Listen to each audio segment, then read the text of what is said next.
The Wednesday, March 25th meeting of the Falmouth Conservation Commission. 24th. 24th, I'm sorry. Before we start, I want to note for the record that all members of the commission are present except for Jamie Matthews and Mark Gurney. Gurney.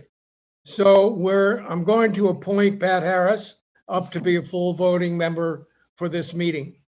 Also, I'd like to acknowledge that our staff, Jen, Kevin, Alyssa, Amy, and Susan are in attendance or either in the audience. So before I start, I've got to go through a speech here. This open meeting of the Falmouth Conservation Commission is being conducted via Zoom and is also being broadcast on cable channel 15 and streamed online at www.fctv.org. For those who want to view the meeting but do not wish to participate, we suggest viewing on FCTV. Members of the public who want to make comments or ask questions during the meeting may join the meeting as Zoom attendees, which allows you to submit written comments via the chat function and also to hear this meeting and see the meeting in real time. The link and the instructions are for joining the meeting are listed on the first page of the and also can be found on our website, www.falmouthma.gov conservation. FCTV will also be posting information on how to access the Zoom meeting during the broadcast. This meeting is being recorded, so please be aware that you as a panelist can be seen and heard unless you are muted and you shut off your camera. And that includes any open windows on your computer if you use this screen share function. Therefore, you are admonished to act accordingly. Anyway, this meeting is being recorded, so please be aware. I'm sorry, I already did that. So the next thing is that I want to go over some basic ground rules. As the chair, I'll introduce each speaker on the agenda. Please remember to unmute your microphone and speak clearly. When done, please remute yourself. Please do not speak unless recognized by the chair.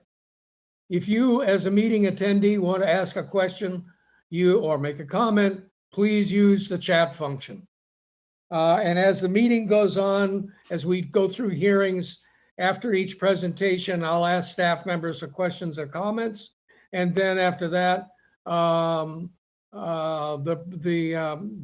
public or whatever can make their questions known. All votes for this remote meeting will be taken via roll call. I will call out the name of each member and ask you to repeat your name and then state your vote. So on that note, let's begin the meeting, and that will start by the voting minutes. Has anyone read the minutes? No one read the minutes. Betsy read the minutes. I thought I wasn't supposed to speak until you acknowledged me. Oh, I'm acknowledging. I'm sorry, Bets. Yeah, I read the minutes, and I'll make a motion to accept as presented. We have a second. Walsh, second. Okay, we have a second from Steve Patton, I believe. Okay, so Peter Walsh. are there any I corrections? thought Peter Walsh seconded. Okay. Okay. Okay, so do we have any comments or corrections? All right, then hearing none, then I'll call for the vote to approve the minutes as written. Betsy. Gladfelter, aye. Courtney Bird, aye. Hold on. Kevin. O'Brien, aye. Maury. Carlo Hawks, aye. Pat. Harris, aye. Peter. Walsh, aye. Steve. Patton, aye. Motion carried. Moving on to the next item are the RDAs, request for determination of applicability. And essentially, a negative determination by this board suggests that the act and the bylaw do not apply to the project as presented. So it's a case of, in this case, a negative being a yes. You can go ahead. Okay, the first one on the docket is Michael Rodriguez, 339 Carrot Shop Road, East Falmouth, Mass, for permission to remove an existing patio and construct a deck. Jen, we have that one continued? Kevin, Courtney, I'll handle the RDAs for you. So this one is a continuance. They're requesting a continuance until April 21st. So So moved. moved, Harlow Hawks. Gladfelter, second. Okay, we have a motion and a second to continue to the 21st. Yes, sir. Okay, any discussion? Hearing none, I'll call for the vote. Betsy, Gladfelter, aye. Courtney, aye. Kevin, O'Brien, aye. Maury, Harlow Hawks Eye. Pat, Harris, aye. Peter, Walsh, aye. Steve. Patton, aye. Okay, the motion carried unanimous. It is continued. Next up, Jane McLeod, 3 Pascoy Lane, East Falmouth, for permission to remove an existing set of steps and to construct a 10 by 12 deck with steps and railings. Kevin, Yes, Mr. Chairman, staff recommends a -2 under the state and under the bylaw, and resource area boundaries are not confirmed. So moved. Gladfelter. Harlow Hawks second. okay, we have a motion and a second. Any discussion? Hearing none, I'll call for the vote. Betsy, Gladfelter, aye. Bird, aye. Kevin, O'Brien, aye. Maury, Harlow Hawks Eye. Pat, Harris, aye. Peter, Walsh, aye. Stephen. Patton, aye. Okay, motion approved. Next, Mark and Wendy Murphy, 72 Bourne-Spawn Road, East Falmouth, permission to construct a 14 by 14 addition. Kevin, Mr. Chairman, staff recommends a -2 under the state and under the bylaw, and resource area boundaries are not confirmed. we have a motion. So moved. Gladfelter. Harlow Hawks second. Okay, we have a motion and a second to approve staff's recommendation. Any discussion? Hearing none, I will call for the vote. Betsy, Gladfelter, aye. Bird, aye.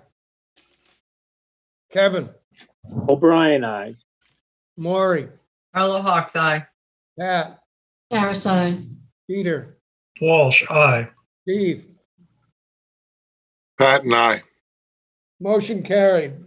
It's approved. Next, Michael Gonzalez, trustee, 223 Edgewater Drive, Realty Trust, 223 Edgewater Drive West, East Falmouth, Mass, for permission to replace an existing timber pier decking, float decking, handrails, and posts, and to request permission to replace the timber pilings as necessary for the life of the permit.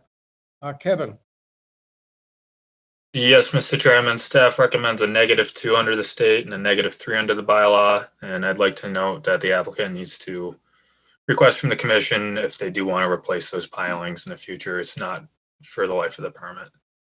Resource area boundaries are not confirmed. do we have a motion? So moved. Gladfelter. Harlow Hawks second. Okay, is there any discussion, particularly the pilings? Hearing none, I will call for the vote for an approval. I'm sorry, yeah. Yes, I'll call for the vote. Betsy, Gladfelter, aye. aye. Kevin, O'Brien, aye. Maury, Harlow Hawks Eye. Pat, Harris, aye. Peter, Walsh, aye. Steve. Patton, aye. Okay, the motion carried. The project is approved. Next, THO of Massachusetts, SHM Fiddler's Cove LLC, care of Scott Carpenter, 42 Fiddler's Cove Road, North Falmouth, Mass, for permission to replace 11 licensed piles and 6 cement pads in kind. Kevin, Yes, Mr. Chairman, staff recommends a -2 under the state and a -3 under the bylaw. Resource area boundaries are not confirmed. Okay, do we have a motion? So moved. Carlo Hawk, second. Okay, we have a motion and a second to approve staff's recommendation. Any discussion? Hearing none, I'll call for the vote. Betsy? Gladfelter, aye. Bird, aye. Kevin? O'Brien, aye. Maury? Carlo Hawk's eye. Pat? Harris, aye. Peter? Walsh, aye. Steve? Patton, aye. The motion is carried. That project is approved. Okay, next we move on to notices of intent. And so all hearings of the Falmouth Conservation Commission are held simultaneously under the authorities of the Massachusetts Wetland Protection Act and the Falmouth Wetlands Bylaw. Although a single decision of the commission is issued, it represents a separate decision under each authority.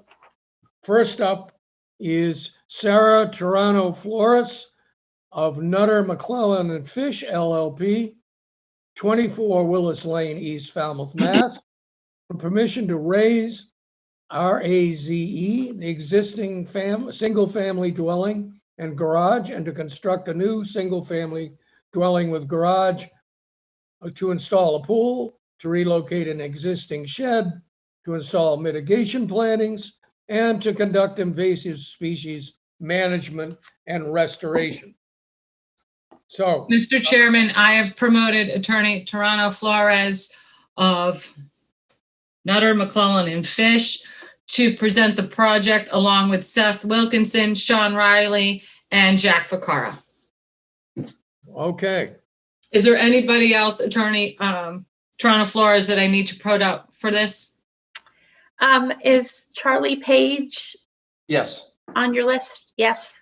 we need to add Charlie Page.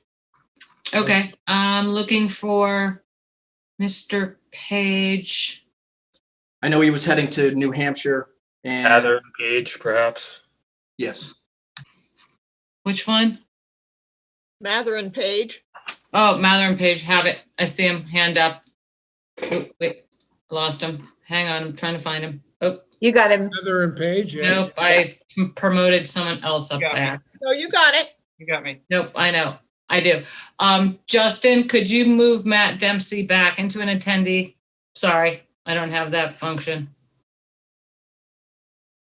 So my question to the attorney is, who is going to present the project? Sean Riley and Seth Wilkinson will be presenting this evening, and Mr. Page, Mr. Vaccaro, and myself are here to answer any questions you might have, but I'm going to turn it over to Sean to conduct the first part of the presentation, and then we'll move to Seth. Very good. You're on. Thank you. great, thank you. For the record, Sean Riley, Coastal Engineering, representing the applicant. Through the chair, if it's all right if I share my screen. Absolutely. Okay. If you remember, we filed a abbreviated notice of resource area delineation in December.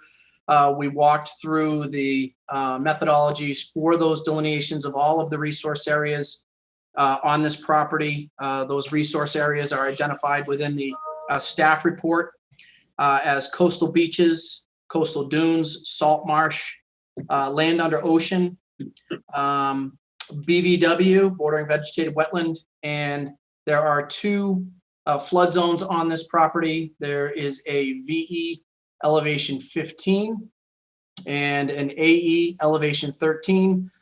We've also showed the Falmouth V zone, which is a 25-foot offset from the mapped FEMA velocity zone.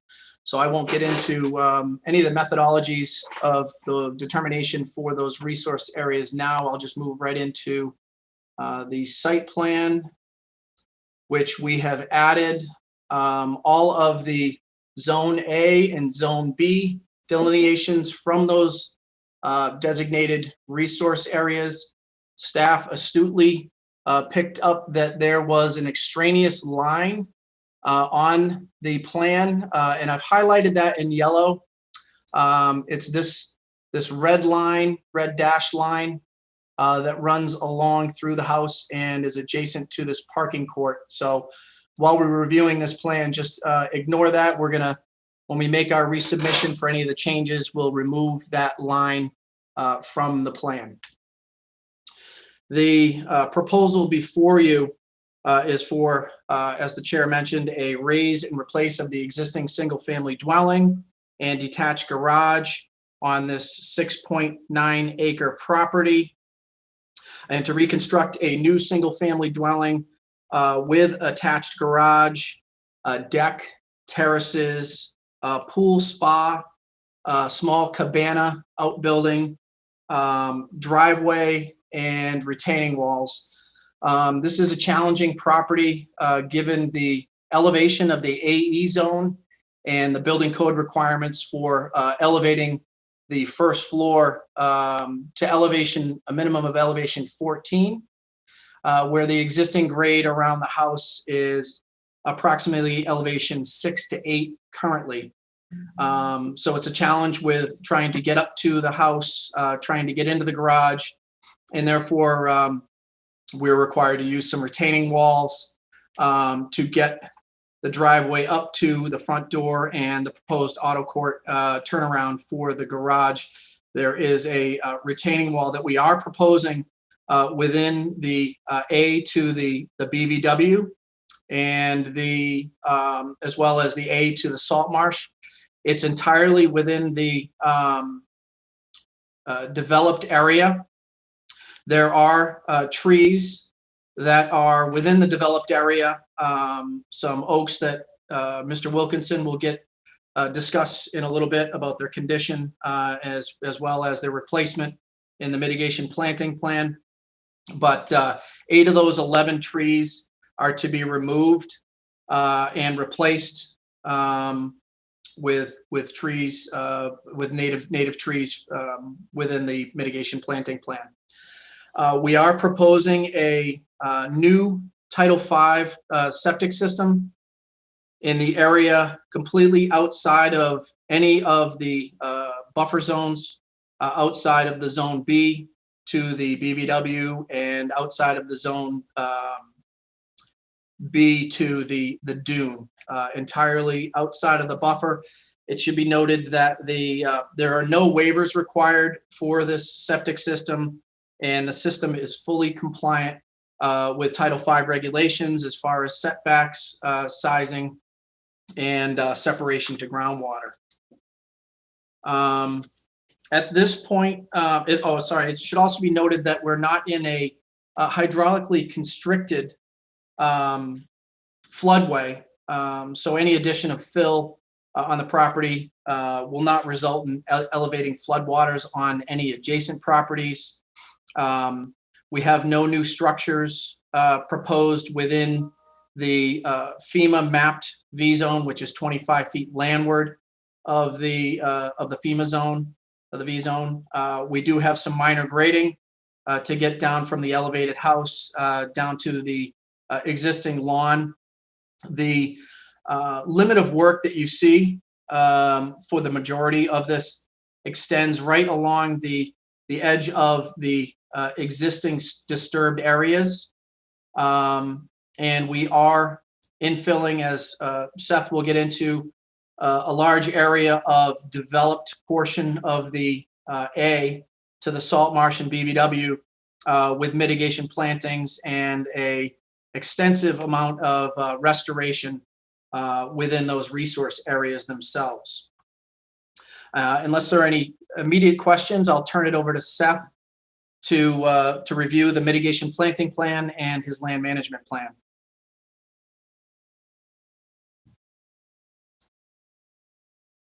Thank you, Sean. And Mr. Chairman, if it's okay, I'll share my restoration plan. Coming up now. So we've submitted a extensive mitigation and restoration plan. I do make that distinction because we try to calculate the mitigation required based on the regulations. And it sounds like we were off slightly based on the staff report, and I'll get to that in a moment. But we had proposed 6,620 square feet of mitigation entirely within existing lawn, which would be converted to native plant communities. Additionally, because we're taking a comprehensive approach to this redevelopment opportunity, there's nearly an acre of additional restoration proposed throughout the upland and wetland edge portions of the property. And essentially, the key here is that the dark green is shown on the plan is mitigation in existing lawn, and then the various green shaded areas are restoration. Most of the areas of invasion, while they're widespread, they're relatively limited. For example, the upper marsh restoration, which is shown in this location, is estimated to only be at about 5 to 10%. But as we all know, if you leave 5 to 10% invaded community alone, it's going to spread and become more than 5 to 10% in a relatively short time period. The woodland restoration, which is a little closer to the home, it's a little bit more concentrated. So these are areas that come up to the existing lawn, and that's approximately 25 to 30% invaded. So about a quarter to a third of the plants in this area, sort of in a percent cover basis, are invasive. And then in the maritime shrubland area, which is just adjacent to the existing dune to the south of the existing lawn and developed property, we have a more significant invasion. That's where we tend to see the usual suspects along the shoreline, dominated by shrub form of honeysuckle, Asiatic bittersweet, multiflora rose, autumn olive. And that is estimated at about 75 to 80% invaded. So we've only got about 20 to 25% native species remaining in those areas. The natives would be preserved throughout that location. It's a stem by stem management approach here. And that's what we would be proposing to do in that southern area, just off the edge of the lawn for anyone who's visited the property. Just to give you an overview of the planting, there's 6 native oaks proposed. We have selected scrub oak because, and Jennifer may be the only one who's had the benefit of seeing this in the growing season, but we've observed that oaks across most species are really struggling at this site. It's likely due to some Phytophthora. There could be some other pest or pathogen that hasn't been identified yet, but they're alive, but they're generally stunted. About half the foliage we would expect, even for shoreline maritime oaks. And the one exception was we did see scrub oaks thriving in this location. And given it's a high wildlife value species, we thought that would be appropriate for restoration plantings. In addition, we're proposing over 1,100 native shrubs and 700 native herbaceous species as part of the mitigation program. And I'd like to turn to the comment about the 10-foot policy. And so if I could direct you to the plan, this area is shown in yellow. In the plans you received, that was still green. And there is we've essentially put a 10-foot offset off of those structures, and that's roughly 1,450 square feet of mitigation, which we've been corrected shouldn't be counted towards the mitigation calculation. We'll be revising the plan and resubmitting it, and essentially we'll be adding that in the area shown in blue in this location. So the mitigation plan will be evolving a little bit. So we'll be pulling it off where it's shown in yellow, and we'll be adding where it's blue. So that's how we expect to address that particular comment. And with that, there's a detailed land management or detailed restoration plan here, and happy to answer any questions the commission might have. So Seth, if you don't mind, I'd just like to add on to that. So actually those yellow areas, for continuity, we are actually going to plant those with native plantings. So those plants are actually going to go in. We won't get credit for them. So we're going to plant the blue areas to get the credit for the mitigation, but we are still going to plant the areas that are shaded in yellow with native plants. They're not going to be plant beds. There'll be native plants adjacent to the building. So we'll get that additional 1,400 square feet as well, even though you don't credit it, just to let you know that that will be planted up with native plants.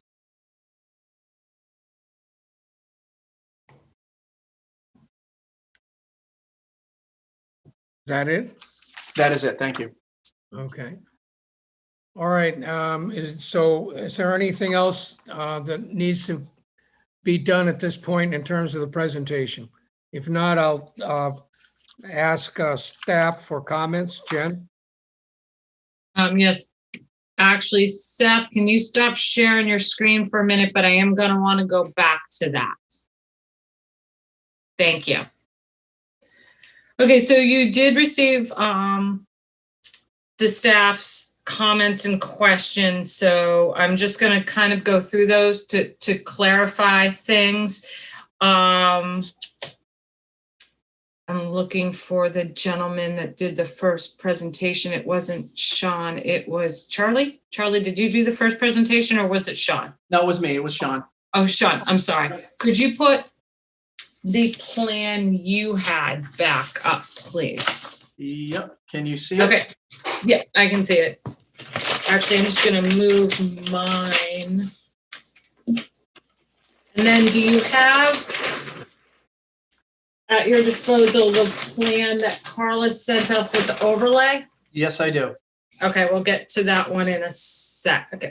Yeah, either one will. That's all right. I can start with whichever one you want. Okay, so we're just gonna go through the staff report because I don't think some of those were addressed. The small square north of that cabana. Yes, What is that? I mean, the small square that was inside, yep, that one that one right there. there. It's actually a rinse area that's part of the cabana. That was a drafting error. So we can modify that as part of the plan revisions. That is what that is. It's not any closer to any of the resource areas than this corner of the cabana. No, but it looks like it's in your mitigation. Yes, it is. So that, and as Seth showed, that is no longer going to be counted as mitigation, but we are still going to plant up that yellow area that he showed with native plants. So With foundation, probably with foundation plantings. they're actually going to be native plantings. They're not going to be. Oh, okay. Yep. All right. The landscape architect who's on right now would rather have a continuity of the That's actually fine. the natural feel. Okay. Yep. And when you do the revised plan, can you give us all the top of wall and terrace and pool elevations? Yes, we can. We're very interested in our plans, so can we also have, so what is the design flow for the septic? It's 7 bedrooms, 770 gallons per day. Okay, and you don't need any variances from the offset, from the side property line or anything like that? No, we meet all the setbacks. We meet all the setbacks to the house as well. We've got a portion of the house that will be slab on grade to accommodate 20-foot setback. So we meet all setbacks. So do you need to file with the Board of Health? We don't have to file with the Board of Health. It's just Okay. for a disposal works construction permit. Okay, excellent. Thank you. You'll give us the top of wall elevations.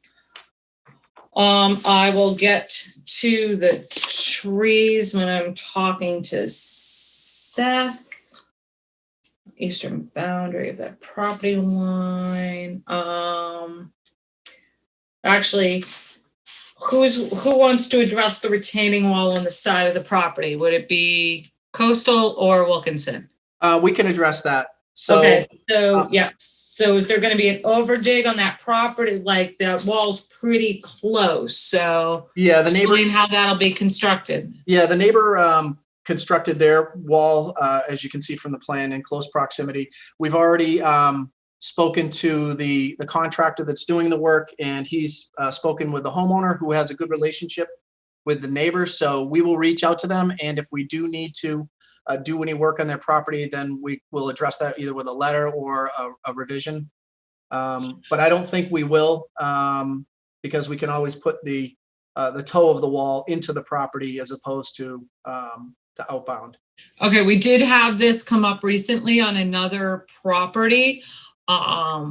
So how that was handled, because they did need to do construction access and overdig on the, I think it was construction access. Am I correct, Maury, down in Beckles?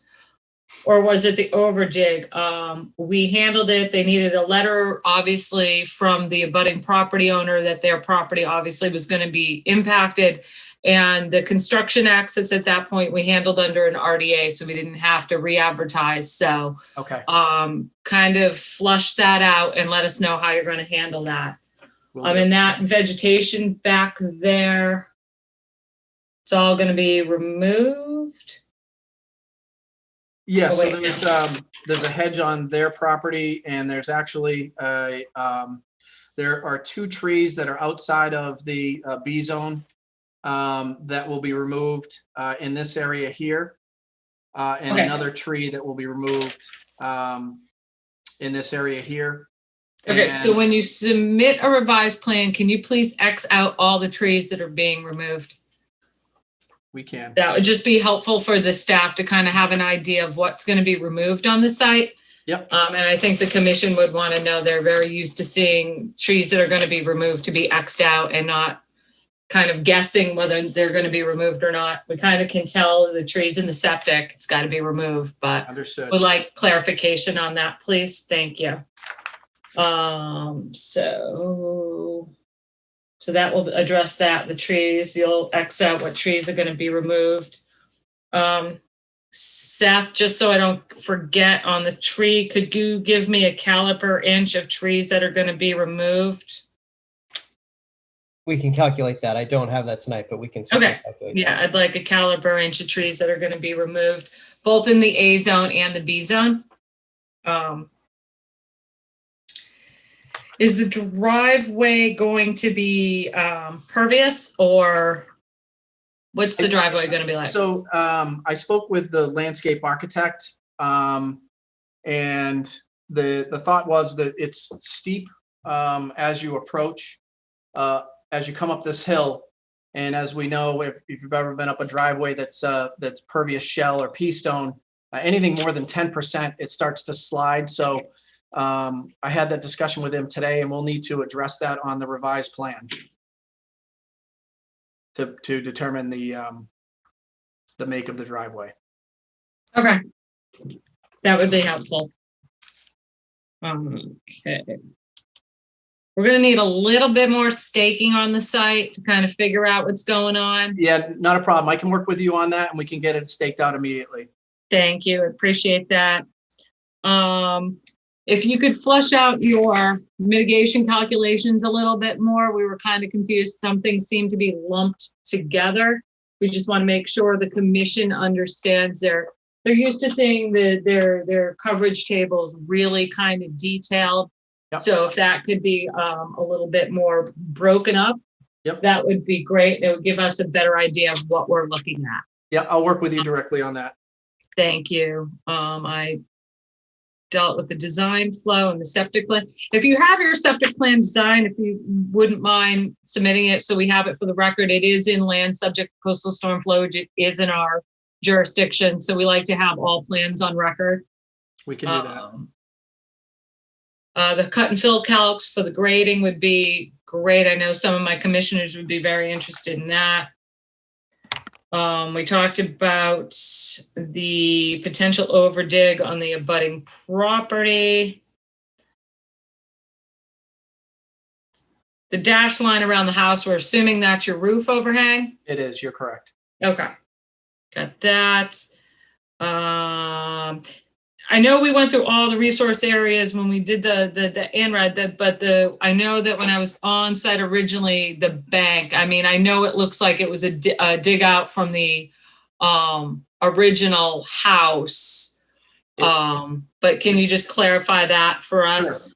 Sure, it was a dig out. I went back to the original plan Yeah. and have the original plan, and we could submit that to you for the record. That would be great. The lot was entirely flat, and it was a dig out from the house, so I Yeah. can submit that to you. And I think I spoke with, I wasn't sure if, Sean, I was out there with you, I believe. You were on site that day, and we did talk about that. Yes, we did. Okay. Yeah. So it's definitely not a coastal bank. It's not a landform, and it's also not at the landward edge of the flood zone. Actually extends another probably 1,000 to 1,500 feet into the neighborhood. So it's definitely not a coastal bank. Okay. V110. It does look like they're moving those stairs closer. So this is where it would be good if you could bring up that overlay plan, which is why we asked for that. Yep. If you can kind of zoom in on that area in question, it's basically right around where Mr. Vaccaro's V110, right there. Yep. It does look like those stairs are moving closer. The board is very consistent with moving closer to the resource areas. So if there's any way those stairs can be redesigned to pull those back, we've made people down in Woods Hole pull one step back. They're very, very consistent with those regulations. And I think that little area might have to be redesigned. Okay, we'll work with the landscape architect on Thank that. you. Yep. Okay.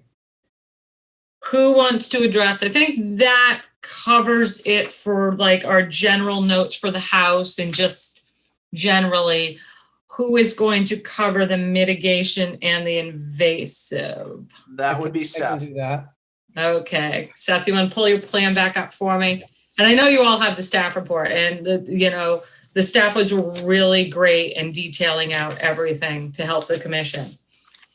I think there was some discrepancy, Seth, in some totals that you had. So if you could clarify those or confirm those on, I think it was the C212 plan, had a couple of different numbers that didn't add up.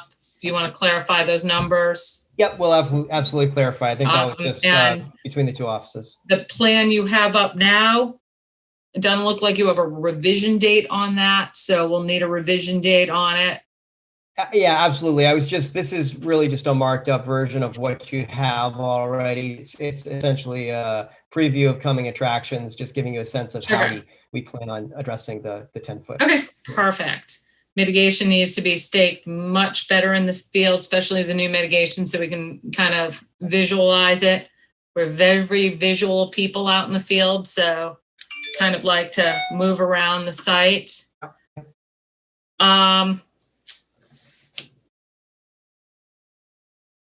The 1,100 plants for the mitigation area, Seth.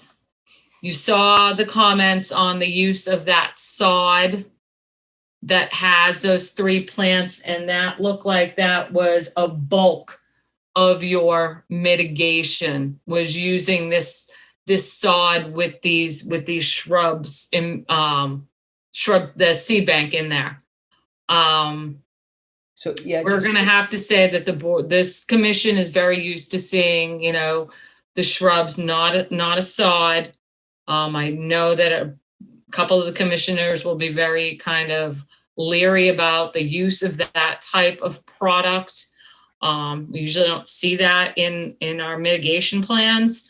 So we would ask you to kind of revise the plans to put in individual shrubs. And like I said, you can see in the staff report, when we calculated out the total square footage for the mitigation and what was proposed, I think you were proposing 86 individual shrubs, not counting that sod that sod's making up almost, if you're counting 1,100 native shrubs, 1,000 of those native shrubs is almost in this sod product that you're proposing, and staff's a little bit uncomfortable with using that in the mitigation area.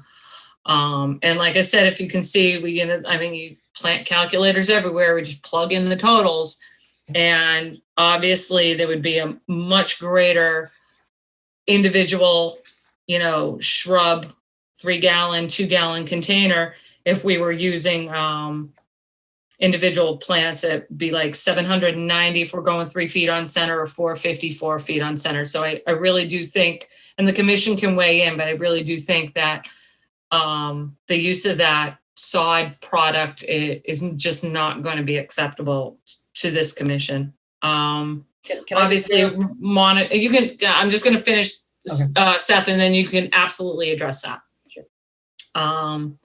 We're going to have monitoring reports. We don't usually allow mulch. Now, Seth, when you started your presentation, I was kind of preoccupied seeing if you had a revision date on that plan. Can you go back and tell me the percent of invasive cover on the first 2 areas? I caught the last maritime shrub community, but the first 2 that you were going through, because it's kind of hard for us to evaluate a restoration plan when we didn't know the percent cover of invasives, and we don't know how many restoration plantings you're proposing to install to replace that invasive material. Certainly. Let's get back to my notes here. The percentage of the highest invaded area is the location adjacent to the edge of the dune between the. Yeah, you said that was 75 to 80. That's correct. Yep. Okay. Yep. So that's the most severe invasion. Okay. And then it dissipates as you move, towards the marsh. And bear with me just 1 second while I pull that. No, it's okay. That up. It was 25 to 30% in the woodland area. So from the basically going towards the estuary from the lawn. Yeah. This particular shading here, both sides of the path to the pier, that's approximately a quarter to a third in percent cover invasives. And then as you get down to the edge of the marsh, it's a lower, 5 to 10%, just sort of moving into that area. So wanting to nip that in the bud. When we have numbers in the less than 50%, generally speaking, we don't usually find it's necessary to add a lot of plants back. The native plant community hasn't really been diminished yet. It's just a matter of management by subtract and essentially removing the invasive species so that they don't start to get to those levels where they're displacing native species. But we are over that in the area between the dune and the lawn. So we have proposed some supplemental plantings into that location. So you're saying that the area of the maritime shrub where it's 70 to 80%, can you give me a square footage of that area? I don't see it on your plan. Certainly, it's 10,150 feet. Okay. So, I mean, we're kind of at a disadvantage of throwing those numbers at us tonight. We didn't have the opportunity to kind of really dig into those numbers, to go out and look at the plant community and to kind of look at what you're proposing. So we would ask that, that be kind of written out for us. Because this board does like their invasive, like they're all about invasive removal, but they do like that shrub material to be planted back. So you're saying that the maritime shrub layer down, which is 70 to 80% invasive, you're saying that's around 10,000 square feet total coverage. So 80% of that 10,000, 75 to 80% of that 10,000 you're going to be removing, and you're only proposing about 36 plants back in that area. So we kind of want to be able to kind of look into that a little bit more and see what we're going to recommend to the commission. So we definitely need a little bit more detailed information on your restoration plan. Okay, we can provide that. Okay. And I think obviously no mulch. I think that about covers it. We'll definitely want that, Seth, from you, much more detail, more staking on the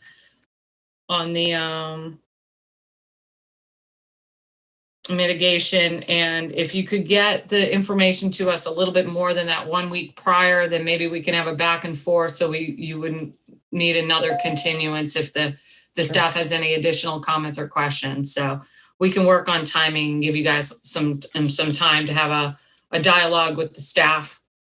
So we're all on the same page.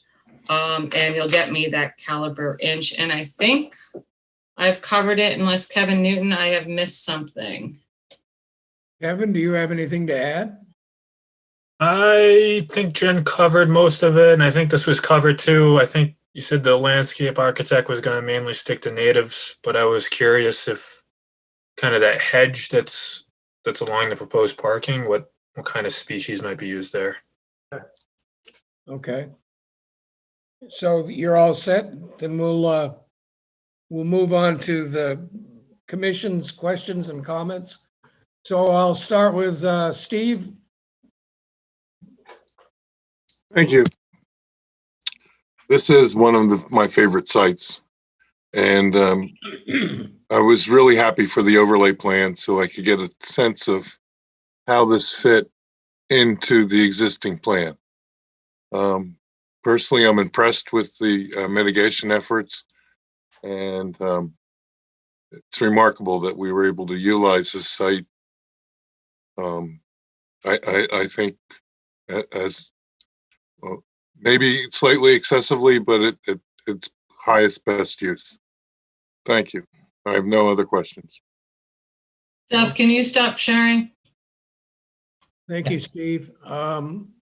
Let's see. Peter, do you have anything to add? Thank you. Peter? Peter, you're on mute.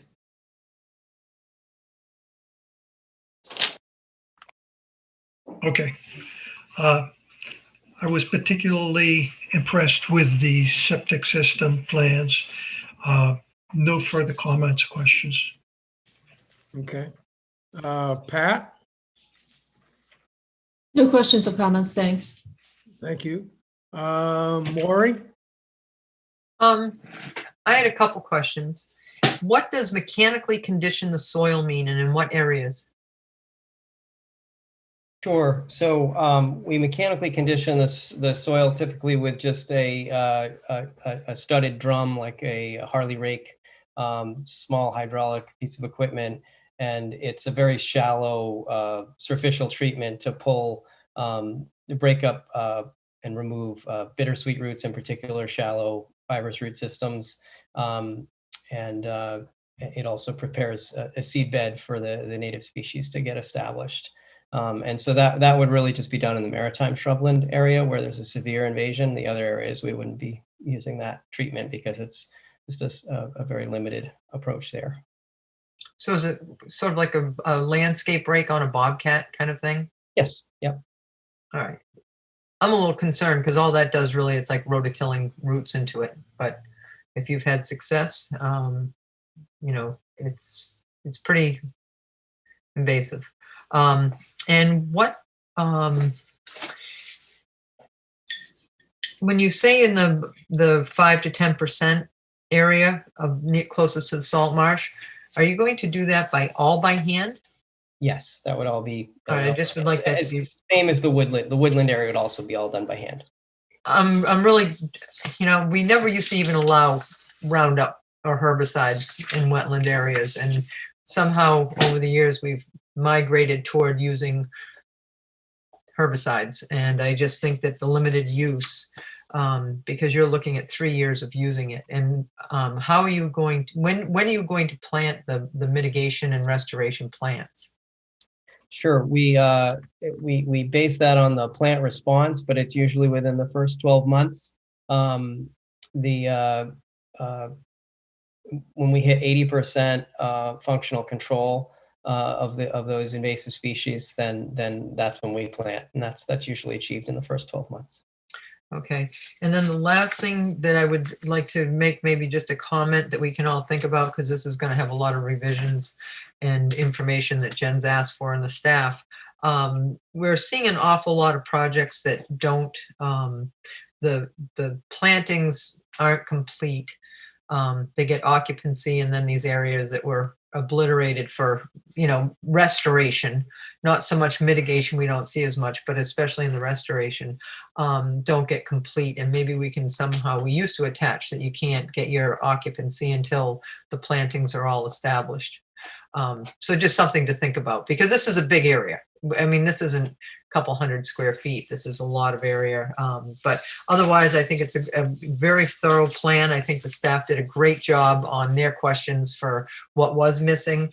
And the only other thing is, there was a statement, and I'm not sure I was correct. I might have missed it, but it said that you don't have to go in front of the Board of Health. I believe you have to go in front of the Board of Health for any septic permit to be pulled. So I would just like that, because I didn't get a septic permit, a septic plan, but Peter said it was a good one, so I'm going with it. But you will have to get a permit from the Board of Health. And that's all. Thank you. I don't believe we got a septic plan. No, you just have the septic layout. The septic layout, yeah. We will have a septic plan that will provide that. Okay, well, I thought you said you didn't have to, I know you didn't need any variances. Right, so the difference is going before the actual board, the commission itself, and going to the Board of Health for a disposal works construction permit. So we do need to go to the Board of Health agent and process a disposal works construction permit in order to install the septic system. But I'll get you clarification from the Board of Health directly. Okay, thank you. Yep. Thank you very much. Okay, you all set, Maury? All set, thank you. Okay, Kevin. Wait, Courtney, I'm sorry. I'm just going to jump in here. I just want to address one of Maury's questions regarding occupancy.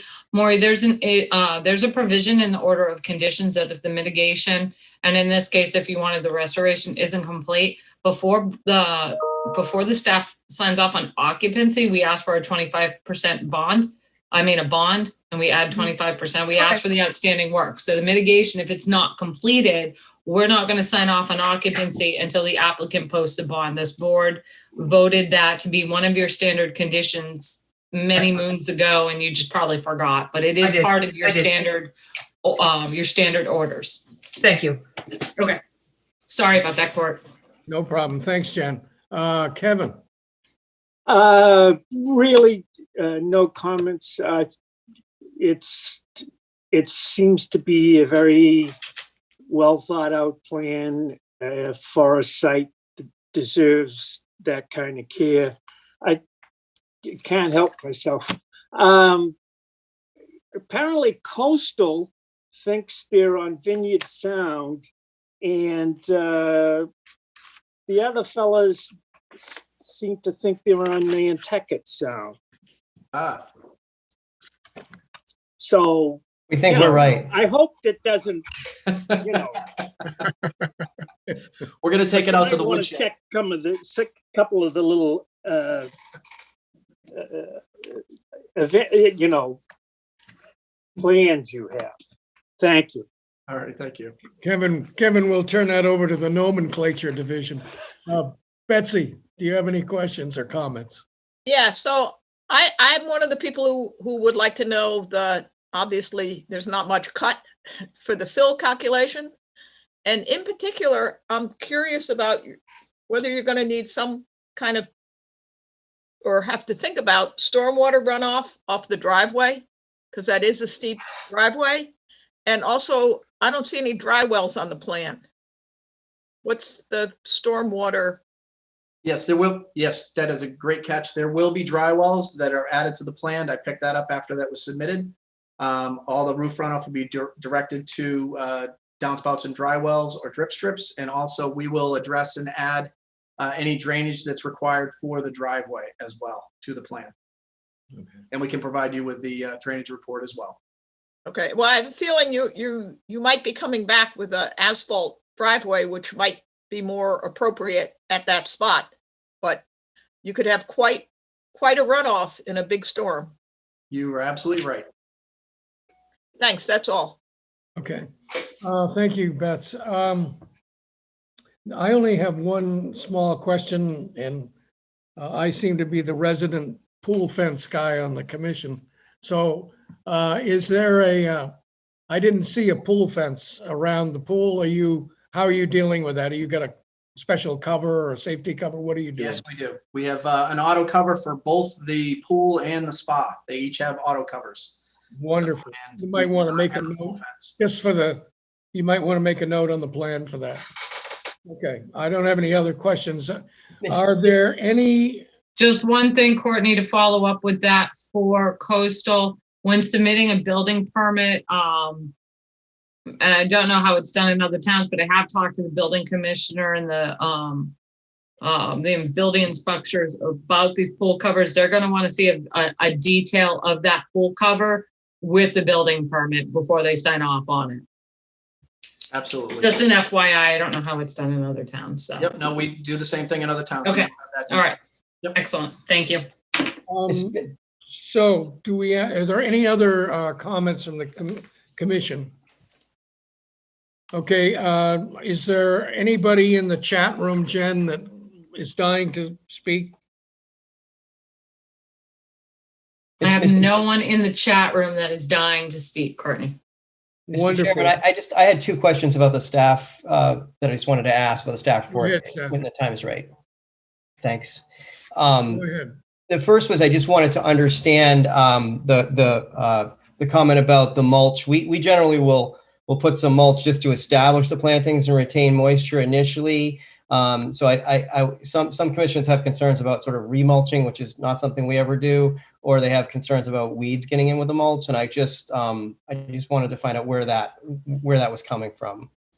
It's more like the remulching. We don't want the restoration area or even the mitigation area to turn into these planting beds, which is what we usually see. If you're putting the mulch down, and the commission can correct me if they don't agree, to retain moisture, that's one thing, but we don't want to see it remulch. We want to be able to have that breakdown and it to be a buffer, which is what we're trying to establish with the mitigation, is to enhance the existing buffers.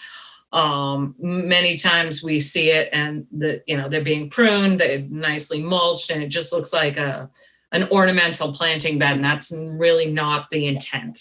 I couldn't agree more with you on that. And yeah, we just like to just help the shrub retain moisture and get established. No, that's fine. No remulching. We have a seed mix to colonize all the interstitial spaces, so that'll be consistent on this project. And I just wanted to make sure that we were just a clarification on the sod, because the term sod is misleading. We always think of grasses with sod.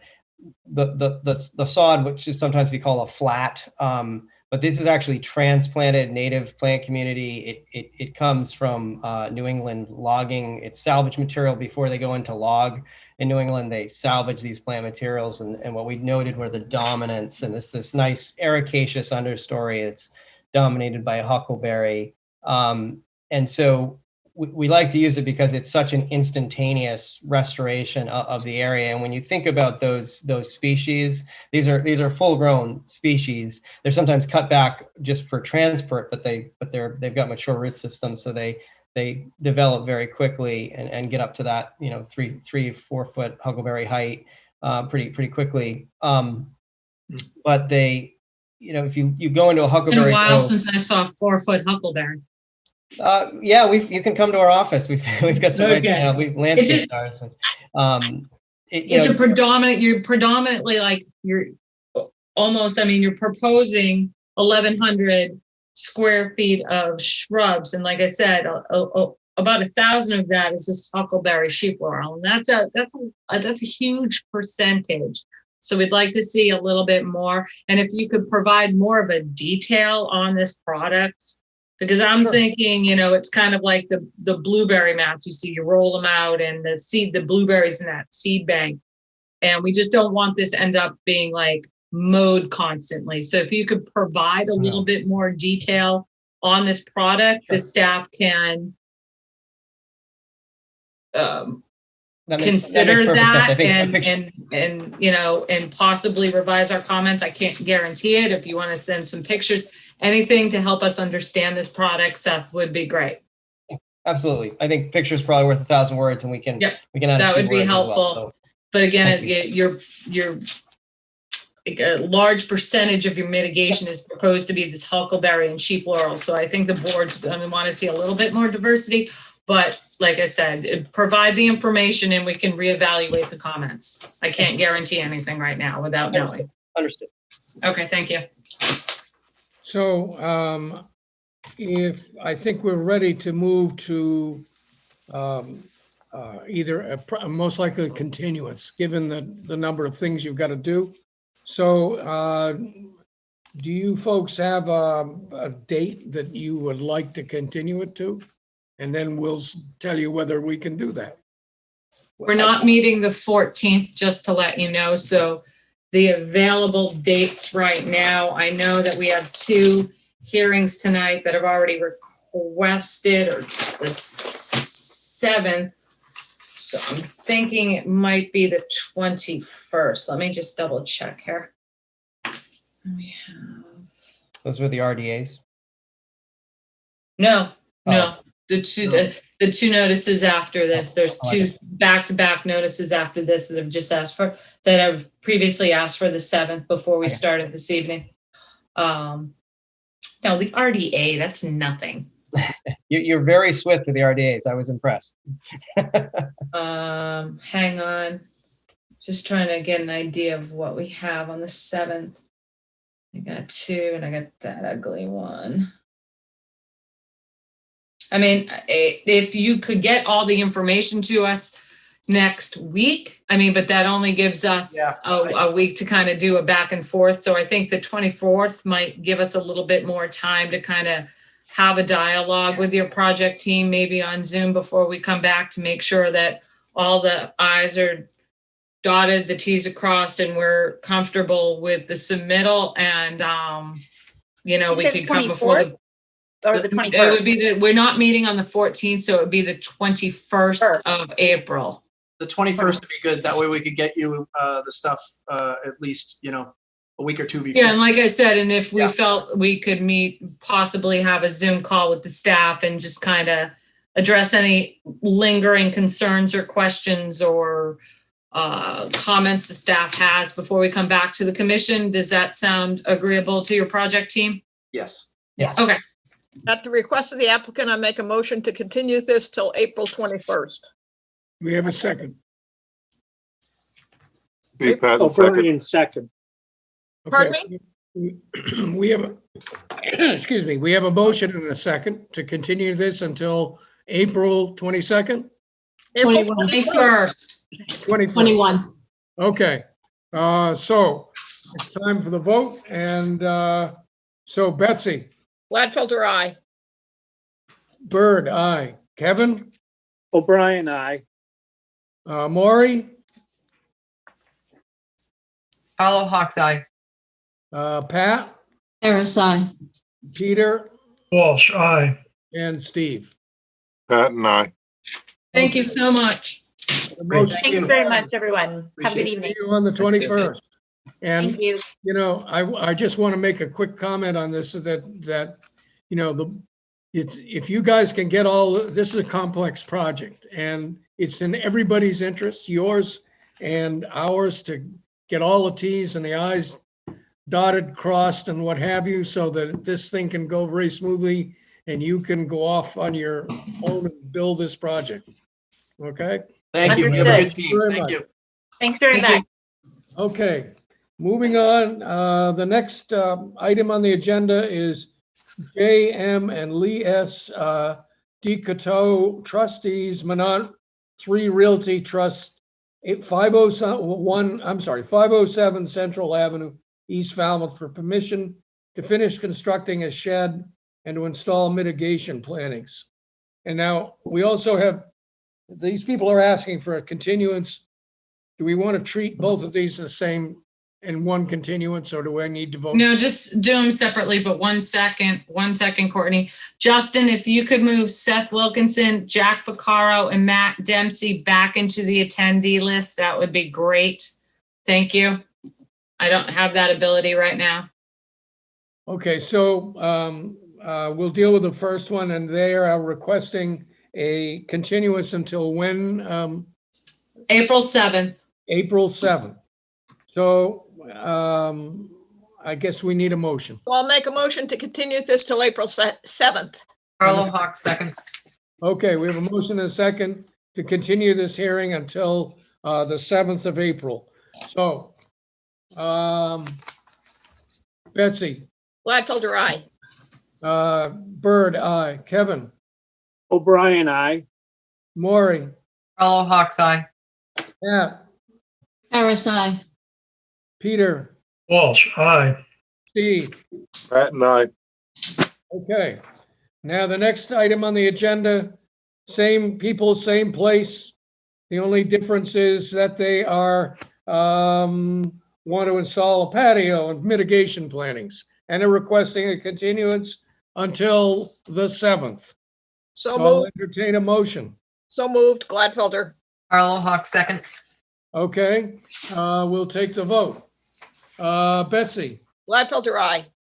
Bird, aye. Kevin, O'Brien, aye. Maury, Carlo Hawks Eye. Pat, Harris, aye. Peter, Walsh, aye. Steve. Pat and I. The motion is, the projects are continued or is continued. Okay, moving on to the next item on the agenda. Victor E. Calcaterra and Mary L. Scanlon trustees, 24 Shaker Lane Realty Trust, 24 Shaker Lane, East Falmouth, for permission to enlarge the existing concrete patio and to install mitigation plantings. So who's? Yes, Mr. Chairman, I've promoted Raul from Cape and Islands Engineering up to present the project. Raul, you're on the deck. Good evening. Also, if we could promote Randy Sherman to a panelist, Yes, I will. and I believe the homeowner, Mary Scanlon. Okay. I got Randy Sherman. Randy Sherman is coming up as a panelist. And Mary Scanlon. Yes. I've got one Mary in the attendee, so let's hope that this is Mary Scanlon. All right, so I'll start off. Good evening. For the record, Raul Sardi from Cape and Islands Engineering, representing the applicants and the homeowner. Also with us is Randy Sherman, who's going to be the contractor for this project, and Mary, also the homeowner. So I will try to share my screen if I can.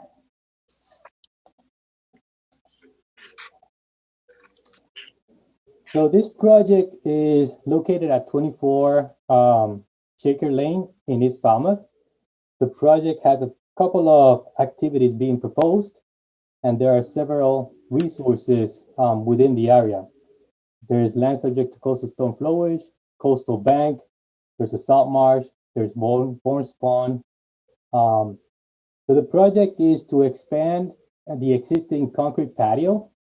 On the plan, we show the existing patio, and there's a void area currently used as landscaping and lawn.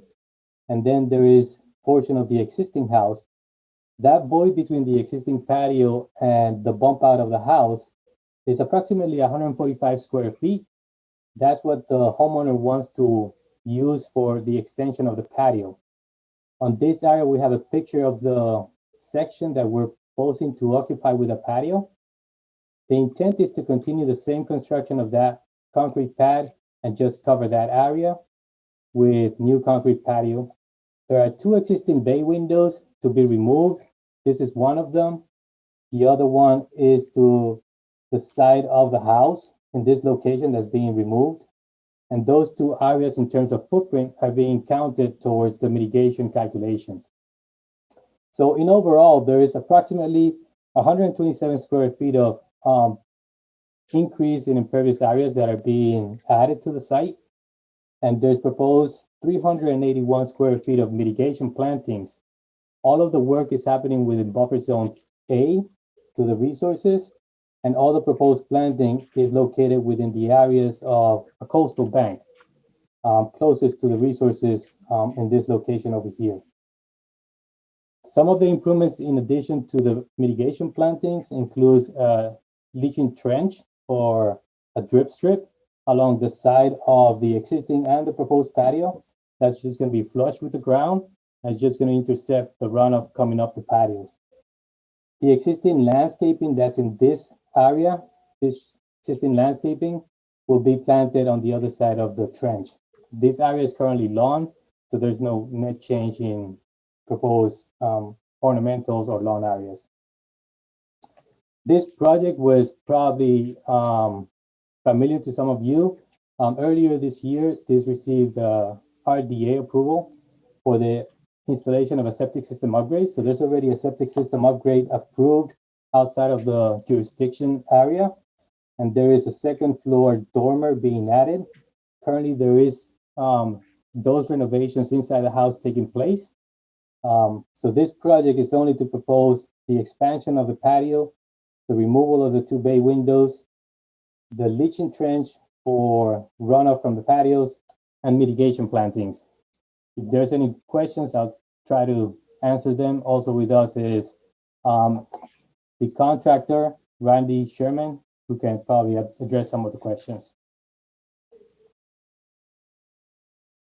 That's all I got for the presentation. Okay, thank you, Raul. So, Mr. Sherman, do you have anything you want to add?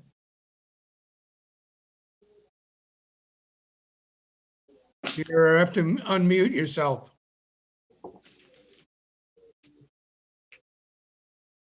You gotta press your magic button there. There we go. How's that? Is that better? So Mary is not with us tonight. I'm going to be representing her. I don't have too much to add other than it's a fairly uninvasive project. As you can see by Raul's presentation, I don't know if you guys have any questions for me about, the construction of what we're going to do or how we're going about it. Well, we'll find out once we hear from staff and the board. Anything else you guys want to add before we turn it over to Jen for comments from staff? Okay, Nope. Jen? I don't believe the staff has any questions or comments, Courtney, unless Kevin has something to add. Kevin? Yeah, it doesn't really change much. The question I'm going to ask isn't going to really change the scope of the project too much, but are you just matching the patio, or are you going to replace the existing one and make it, congruent, or are you going to have different aged material in there? We're leaving the existing patio and we are going to have different aged material in there. Okay, thank you. Okay. Any other questions? We'll move on to the commission. Betsy, do you have any questions? I do not have any questions. Thank you, Courtney. Kevin? No questions, Mr. Chairman. Maury? No questions. Pat? You're muted. Questions or comments? Thanks. Peter? No questions. And Steve? No questions, Mr. Chairman. Thank you. And the only you I think answered the only question I had, which was about the patio. You're going to tear the existing patio out and then build a whole new patio? No, the existing patio will remain. We're only adding on to what's there. Okay, all right. I have no other questions. And is there any questions in the chat room, Jen? There's no chat, Courtney. Okay, so I'd like to make a motion to close the hearing and take it under advisement. Carla Hawk, second. we have a motion and a second to close this hearing and take it under advisement. Don't you wish they all went like this? Okay, Betsy? Gladfelder, aye. Bird, aye. Kevin? O'Brien, aye. Maury? Carla Hawk's eye. Pat? Harris, aye. Peter? Walsh, aye. Steve? Pat and I. Okay, the vote is that the meeting is closed. We're going to take it under advisement, and we will issue an order of conditions in the very near future. Thank you very much. Thank you. Okay. Thank moving you. on. The next one on the docket is Daniel and Lori Jean McCarnegie, 68 Waterside Drive, Falmouth, for permission to conduct invasive species management and restoration. And Jen, do I understand this is continued? No, Courtney, this one we're gonna hear. Hang on, I'm going to promote. It's a stray comment on my agenda. Nope, I'm gonna promote Tim Santos. and Seth Wilkinson. Did I do that right? I believe I just promoted Tim Santos and Seth Wilkinson to present the project, Courtney. Okay. At least I hope it's Tim. I know it's Seth, but Yeah, I see hoping you're it's Tim. both there, and Oh, there's Tim. Yep. I'm here. Tim, you're on deck. Good evening. For the record, Tim Santos from Holmes and McGrath, representing the applicant. Also with me this evening is Seth Wilkinson from Wilkinson Ecological Design. If you don't mind, I will share my plan.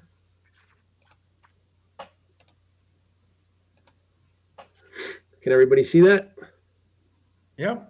Yep. Thank you, Tim. All righty. The property is located at 68 Waterside Ave in Falmouth. It's currently developed with an existing single-family home, and the resource areas on or within 100 feet of the property are a coastal bank, bordering vegetated wetland, and Palmer's Pond. It's also located in land subject to coastal storm flowage. The project before you tonight is for the invasive species and Phragmite removal within the BVW and pond area, as well as some invasives along the bank and the restoration. So that's kind of the quick overview of the site from our plan.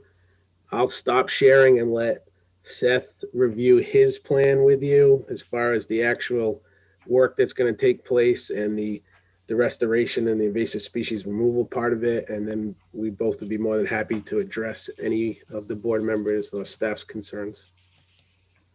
So it's your show, Seth. Hey, thank you. For the record, Seth Wilkinson, Wilkinson Ecological. This project is a fairly straightforward restoration project. You may recall we did another project, a couple of lots north here some time back, which recently received a certificate of compliance that had some similar species. It was a much larger wetland area and restoration area, but the same community of Phragmites does stretch into this location. And actually a good place to start, if I could just share my screen, be with an image which happens to capture both of the sites. So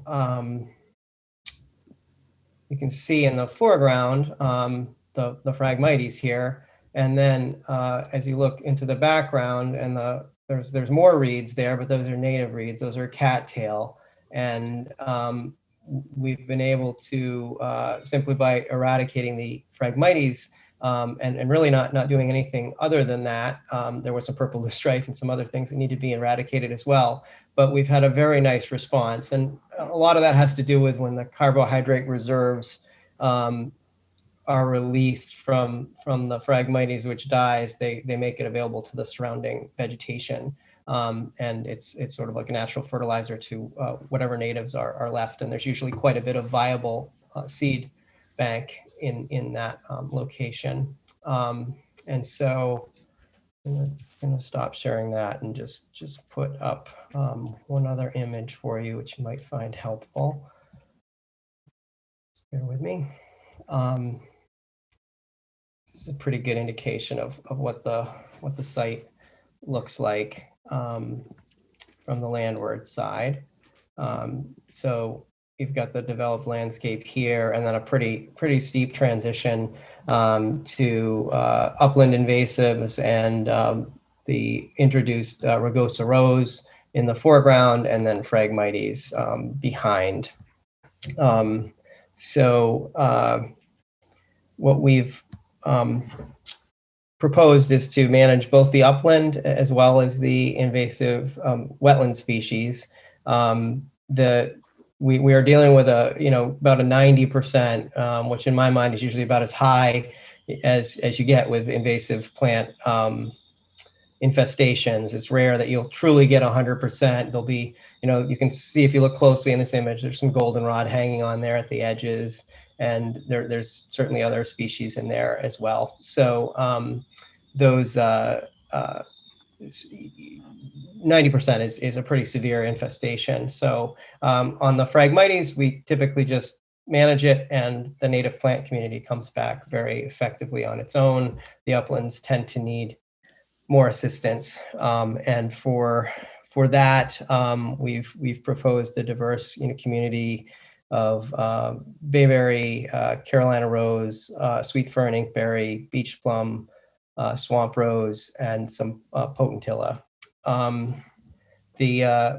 We do take a cue from the community that's there presently, and this is actually the dominant plants are first rugosa rose, and then secondly bittersweet, and a little bit of shrub honeysuckle, but mostly as far as shrubs go, it's the rugosa rose.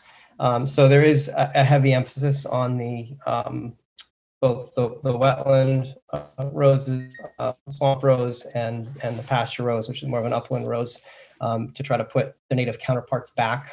And we do expect that cattail and also the swamp rose, mallow, is widespread in this wetland, and we expect that to come back on its own as well. We're also, as we typically, we also try to put the herbaceous community back together, as is shown with the 150 herbaceous species that are proposed to help restore the herbaceous component of this invaded wetland, and then a seed mix. So with that, I would be happy to answer any questions that the commission has. Jen, do you have any staff comments?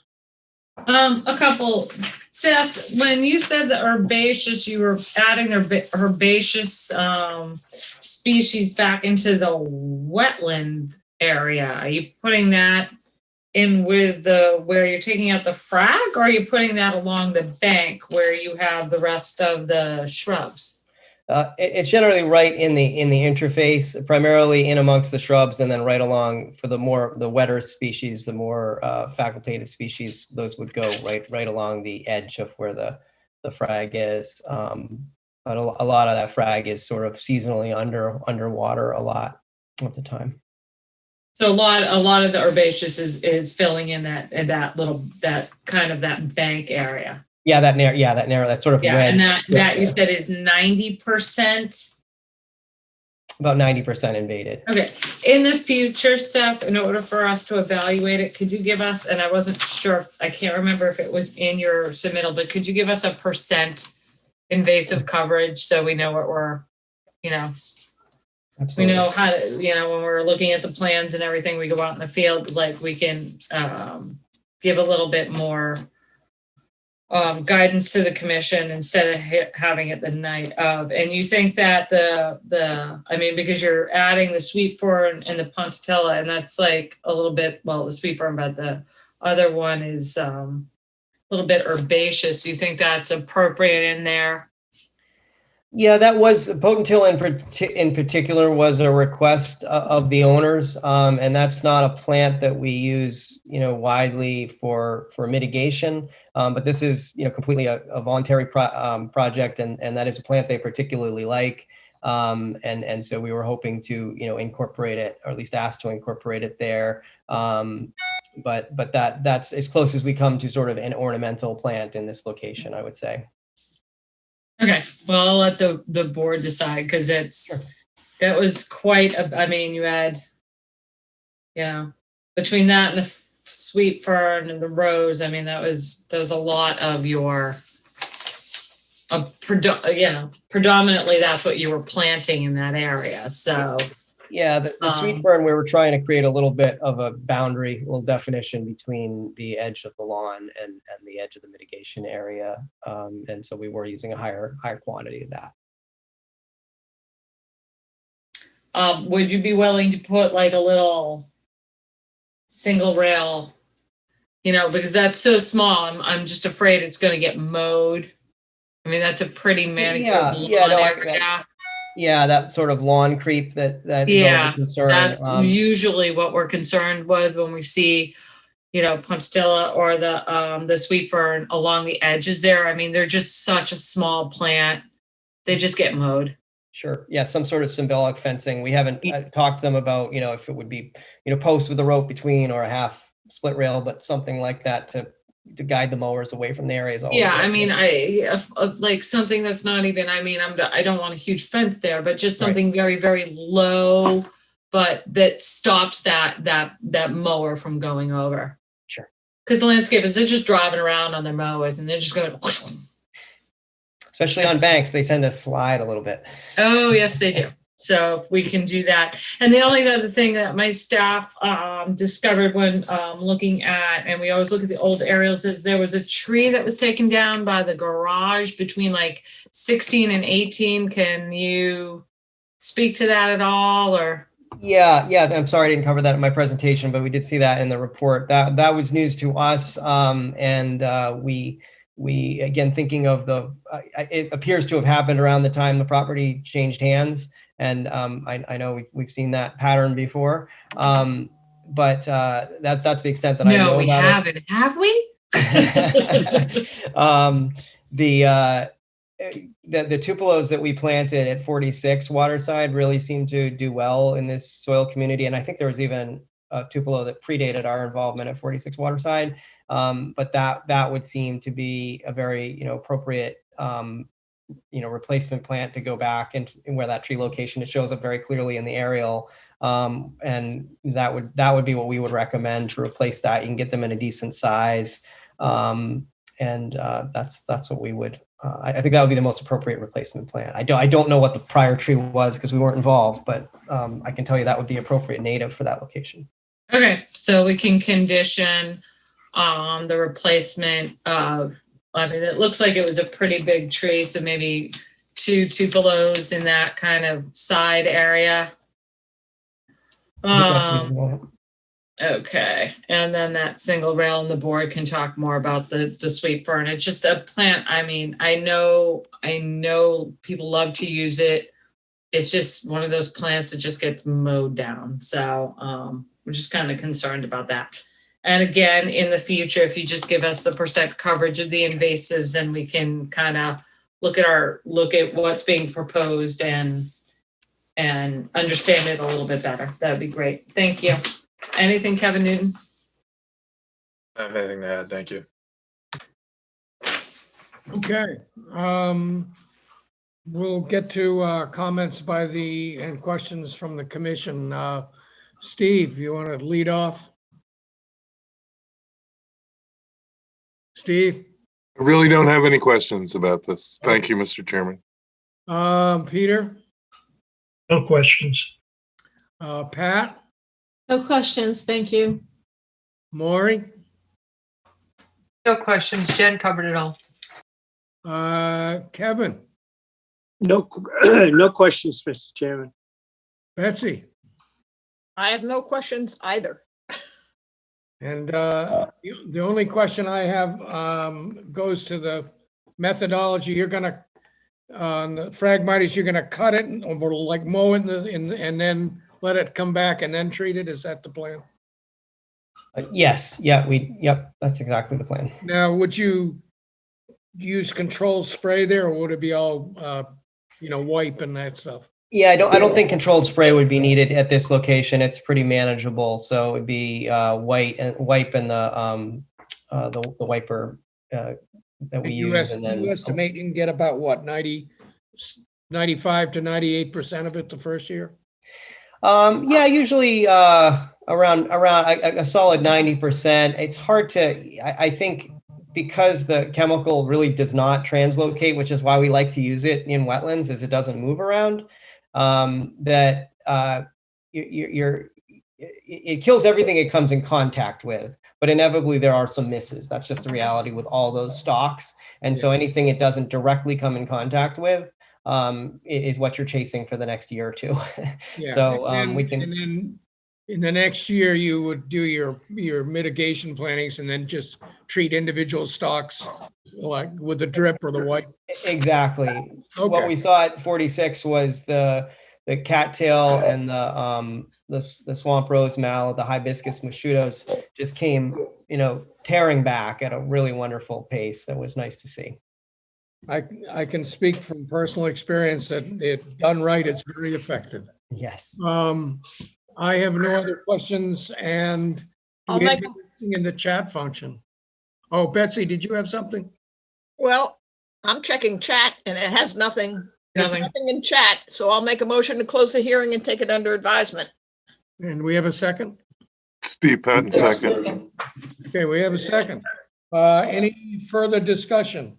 Are we gonna get a revised plan with the cupolas, or are we just gonna do that as a finding in the small fence?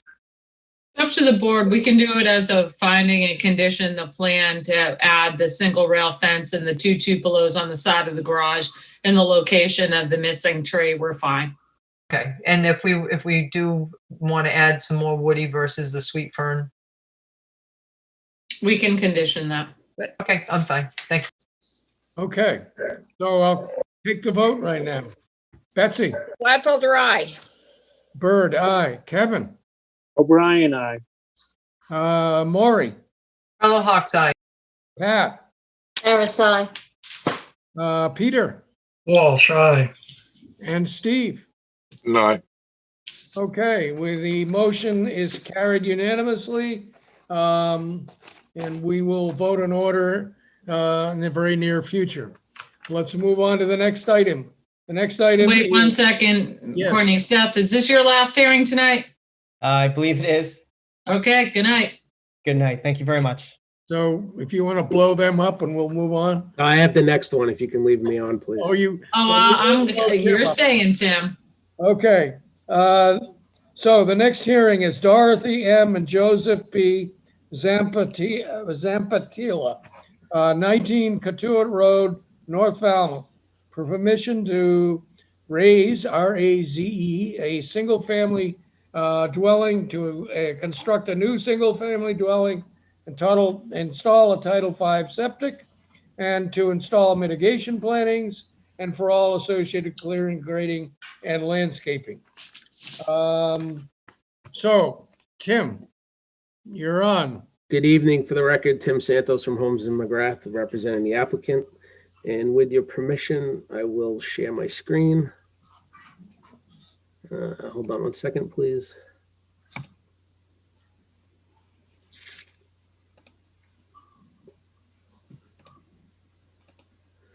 All righty.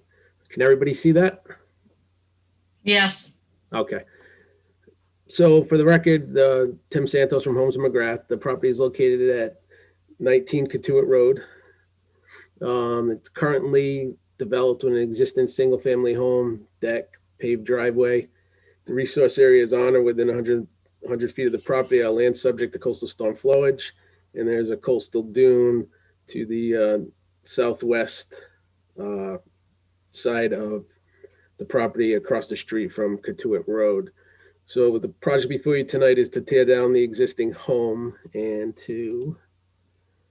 I'm assuming everybody can see the proposed plan, is to tear down the existing home and construct a new house.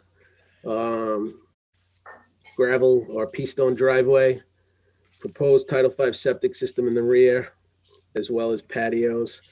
There will be dry wells to control roof runoff. And there is approximately, hold on a second, because I can't read the screen. There's 365 square feet of mitigation plantings located in the southwest corner of the lot.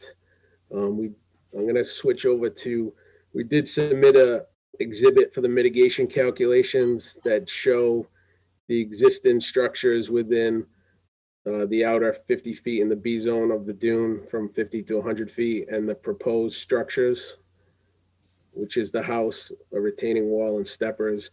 So it requires 364 square feet, and we are proposing 365 square feet in currently a lawn area. So that it's a pretty straightforward project. Tear down the existing house, construct the new house. I'm going to go back to the existing plan for a second. Staff did have a few comments in regard to the deck and the hot tub. They're outside of the 100-foot buffer zone from the dune, so they were not included in the calculations. Staff questioned if they were ever permitted by the board and when. I did speak with the owners. They purchased the property in 2017, I believe, and the deck existed. And in 2019, they did place the hot tub in the lawn. So that, hopefully that helps address staff's concern. I'm not sure when the deck was built, but it was there when they purchased the property in 17. I think that was the only two minor comments the staff had. And if anybody has any questions, I'll stop sharing. And I'd be more than happy to address any questions you might have. Jen? You're Jim, on. do you know if they're gonna relocate the hot tub onto Oh, one I'm of those sorry. existing I totally- patios they're proposing? Yeah, I totally forgot about that. The owner said they're getting rid of the hot tub. It Oh, will they are? not- Okay, Hopefully it's coming to my house. okay. That was kind of a joke. All right. Can everybody hear me? I just got a flash that my internet was unstable. Am I okay? Loud and clear. Okay, excellent. Okay, I think that's all we had, Tim. Most of our comments was just the back and forth with your group and ours, regarding the permitting history. We do think that any permitting history is important, whether or not it's in a buffer zone or not. It's still in land subject to coastal storm flowage, so it's just an FYI. I agree, and that's why I tried to give you the answers. Thank you. I appreciate that. I think that's it, unless Mr. Newton has anything to add. Kevin? Tim, are there dry wells on there on the plan? Yeah, yes, There they're in the four corners of the. Okay. I can go back and show you if you want to see them, but they are on there. I believe you, and we have the plans, so appreciate it. That's all I have.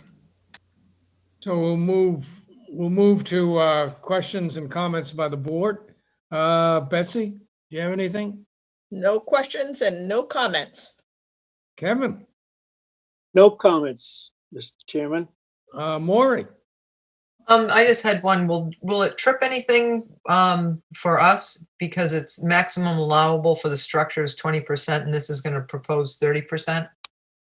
It is going to zoning board of appeals. We need to apply with you first in order to go before them. It currently exists at, let me just look at the plan. I think it's 32.9% and we're going down to 30%. So it's actually a reduction.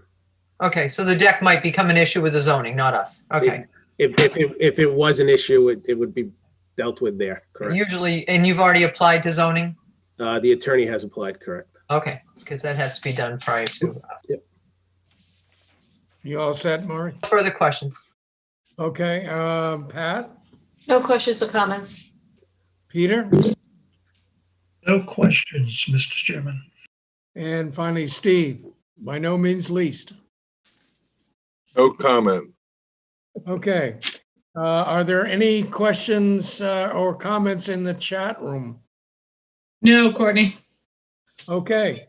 If there are no other comments from the commission, then I'll entertain a motion to close the hearing. Make a motion to close the hearing and take it under advisement. Gladfelter. Or second. Okay, we have a motion and a second to close the hearing and take it under advisement. Betsy? Gladfelter, aye. All right, Bird is aye. Kevin? O'Brien, aye. Maury?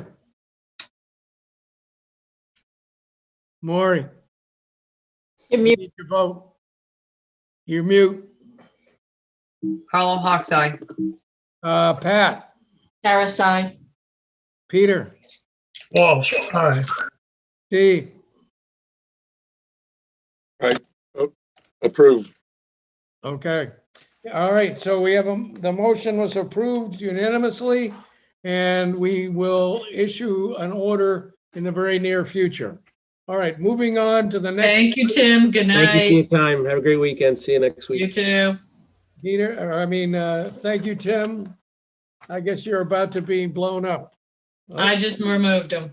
Okay, so the next we have continued hearings under a notice of intent.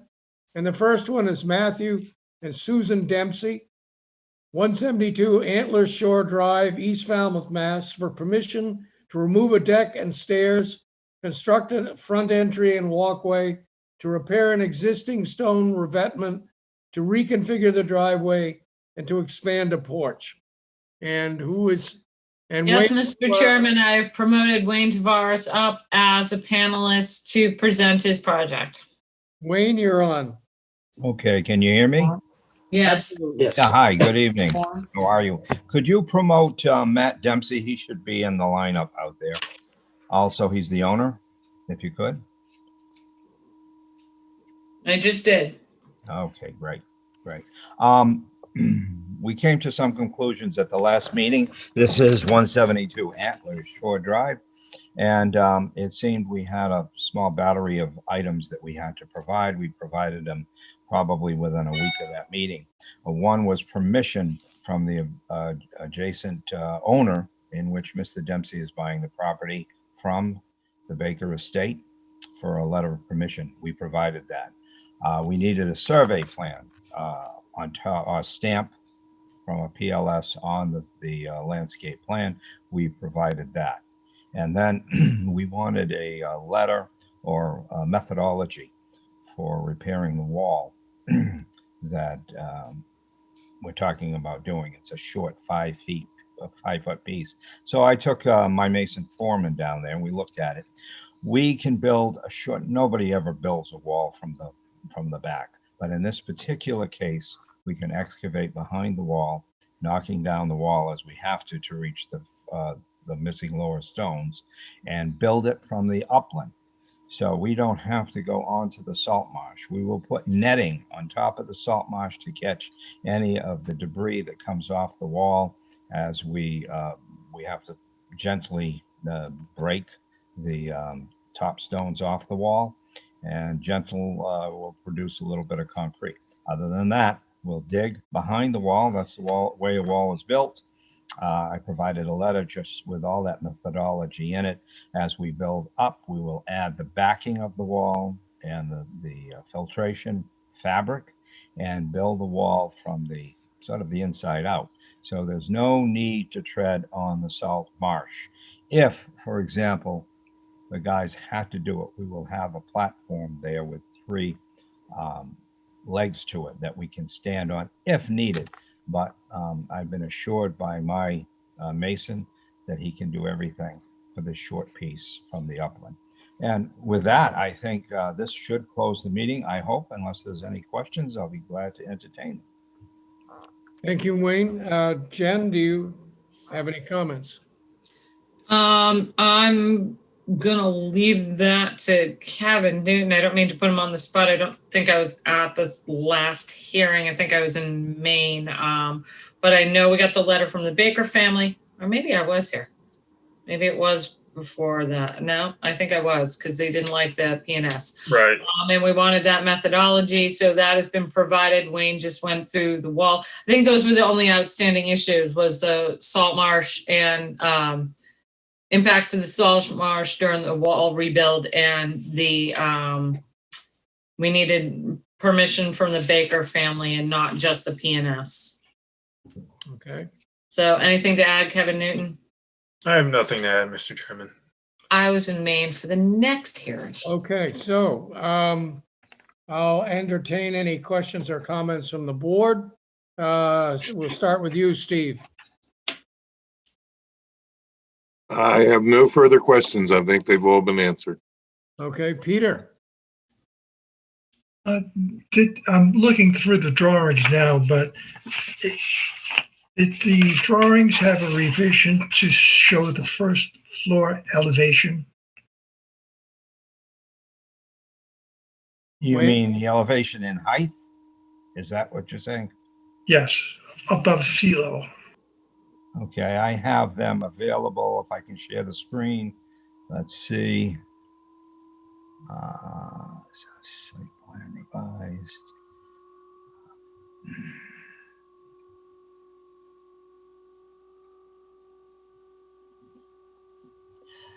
Oh,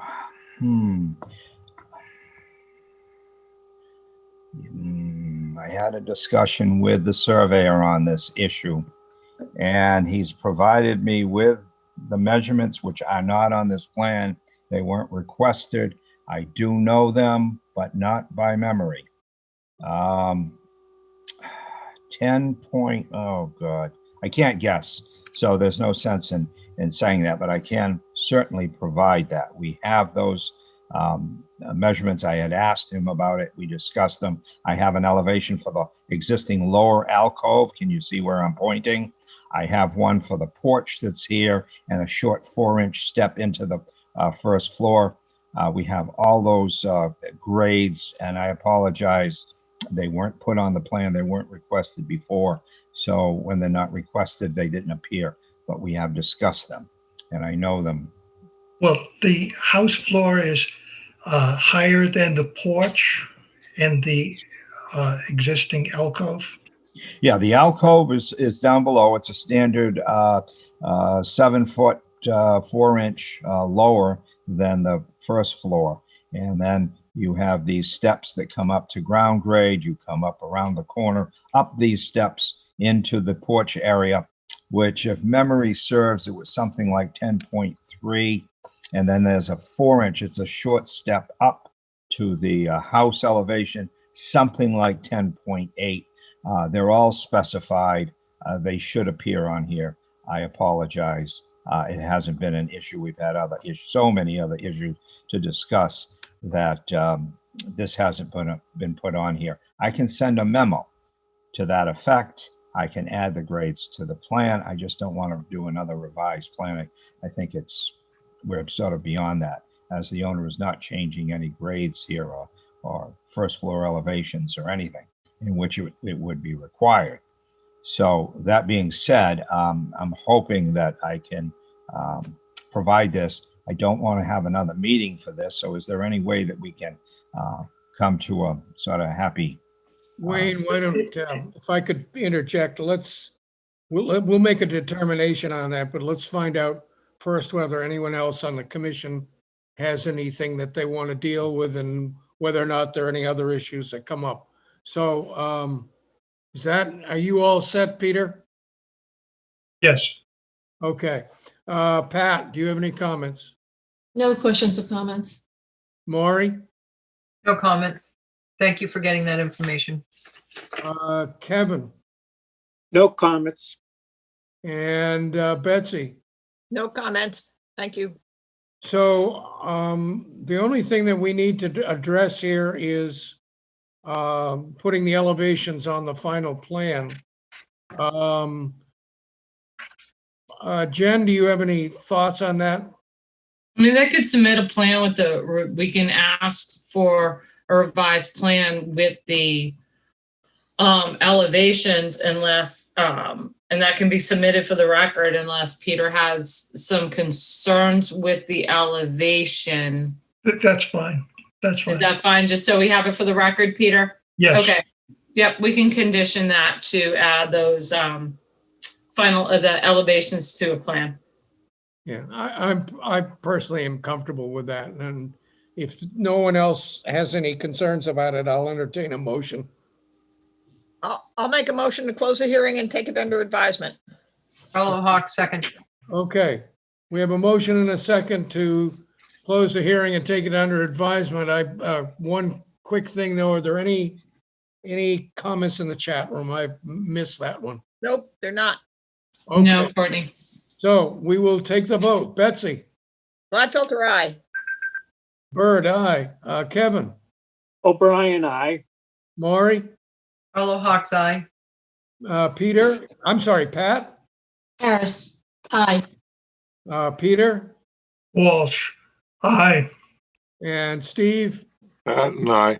Wayne, can you stop sharing your screen, please? Okay, so we have a motion and you adopted unanimously that we'll close the hearing and take it under advisement. Wayne will submit as quickly as possible an annotated plan for us to cogitate about when we consider the order.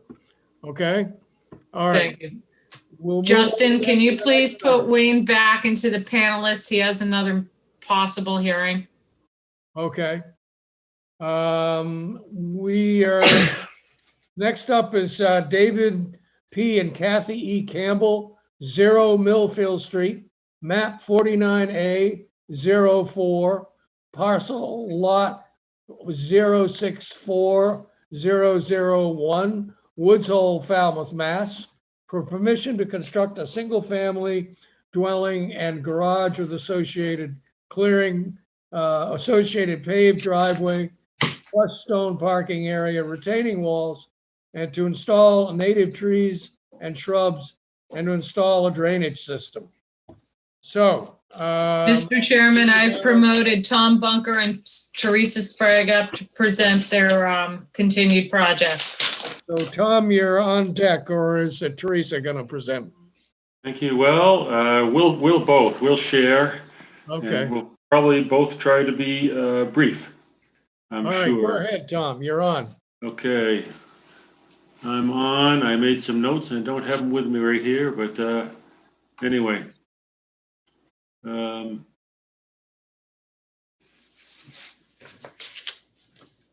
on a second.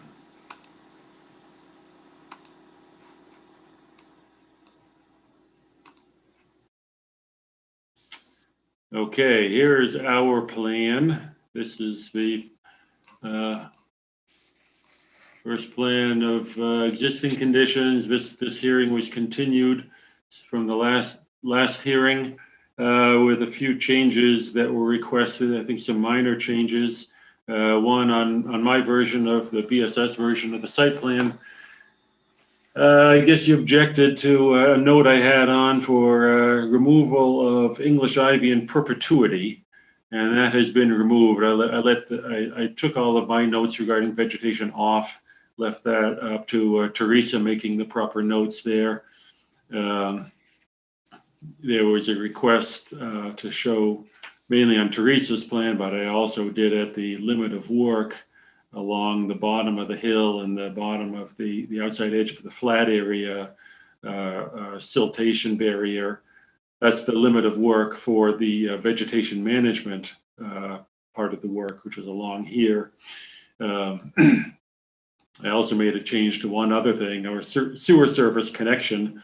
This wasn't commented on, but it still bore some comments about connecting to the garage. So of course I had to take that off because there is no more garage proposed on this plan. So I made those changes, and I think I feel I'm missing one thing, but the other thing was that to submit the drainage calculations, which I have done. And then actually just recently I had to provide the updated. I hadn't on what I submitted. We didn't have the house had been, the other change we made, we slightly rotated the house away from the bank toward Quistit Ave, just a little bit because the architecture changed a bit. And so actually this is the old plan, but I submitted a plan by email and dropped a couple copies off. But we now have a revision on this sheet 3 erosion control plan, which reflects the new rotation of the house. And that are the changes to our plan. And I will stop. I'll stop what I'm doing and give Teresa a chance. You're on, Teresa. You gotta unmute yourself. Right. Okay. I'm unmuted. Sorry. I'm going to share my screen quickly and just go over our changes. The only change that we made to our plan was update our plan with Tom's layer that he just described. We added the limit of work, the hay bale or straw bale barrier on the western property line. And then we're asked to provide some more information regarding the detail on the patio wall. So we had provided this section at the last hearing, and then we updated that with construction detail for how the wall will be constructed. So I think that answers everything that we were asked to provide. I'm happy to answer any questions about anything that we submitted. Okay, thank you, Teresa. Jen, do you have any staff comments? No, Mr. Chairman, I just believe the only staff comments was that everything, just a list of everything that was submitted that was requested at the last hearing. Kevin might be able to provide a little bit, something additional since I wasn't at the last hearing for this one. Sure, no problem. I mean, my notes, I think they've covered everything that I noted from the last hearing, and that was the wall that Teresa just spoke to. and the limit of work. Those are the two biggest things I had noted. And if the commission has anything else, they can add to that. Okay, all right, so we'll move on to comments and questions from the commission, and we'll start off with Betsy. I just want to thank Tom and Teresa for responding to the questions, and sorry they had to come back and see us again, but looks like we're almost there. Thank you, Bets. Kevin, No comments, Mr. Chairman. Thank you. Maury, No comments. Thank you for the upgrades. Pat, No questions or comments, thank you. Peter, No questions or comments. and Steve. No questions or comments, Mr. Chairman. And I'll make it unanimous. All right, so you've done a nice job of working through the issues. Do we have anything in the chat room? Nothing in the chat, but just staff just may be aware, before you go to building, you're gonna need a engineering stamp on that cross section on the wall, Teresa, if it wasn't. Yeah, Yep, we'll provide that. Thank you. okay, yeah, you'll definitely need it for building permit purposes. Yes. Yep, But if you could get that to us by next week, that would be good. sure. Or at Thank least- you. Or otherwise, we'll just condition it as a part of the conditions. Okay, I think we can get that taken care of. So I guess it's time for a motion. So I'd like to make a motion. There's nothing in the chat. I'd like to make a motion to close the hearing and take it under advisement. Carla Hawk, second. All right, we have a motion and a second to close the hearing and take it under advisement. Do we have any other comments or questions anywhere?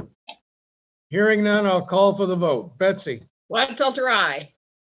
Kevin, O'Brien, aye. and then I forgot myself. Aye. Bird. Okay, Maury, Carla Hawk's eye. Pat, Harris, aye. Peter, Walsh, aye. Steve.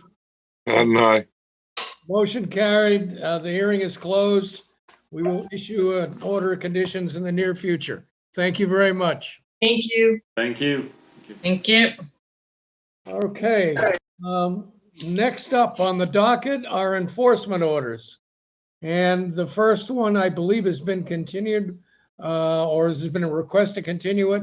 Matthew and Rosalind Seiler, 10 Nashwina Street, West Falmouth, failure to install mitigation and restoration plans according to Mass DEP number 23-3968. Yes, Mr. Chairman, we're going to continue this enforcement matter until March 31st, so we can hear both this one and the adjoining property at the same time, right, Kevin? It's on for the 31st? Yeah.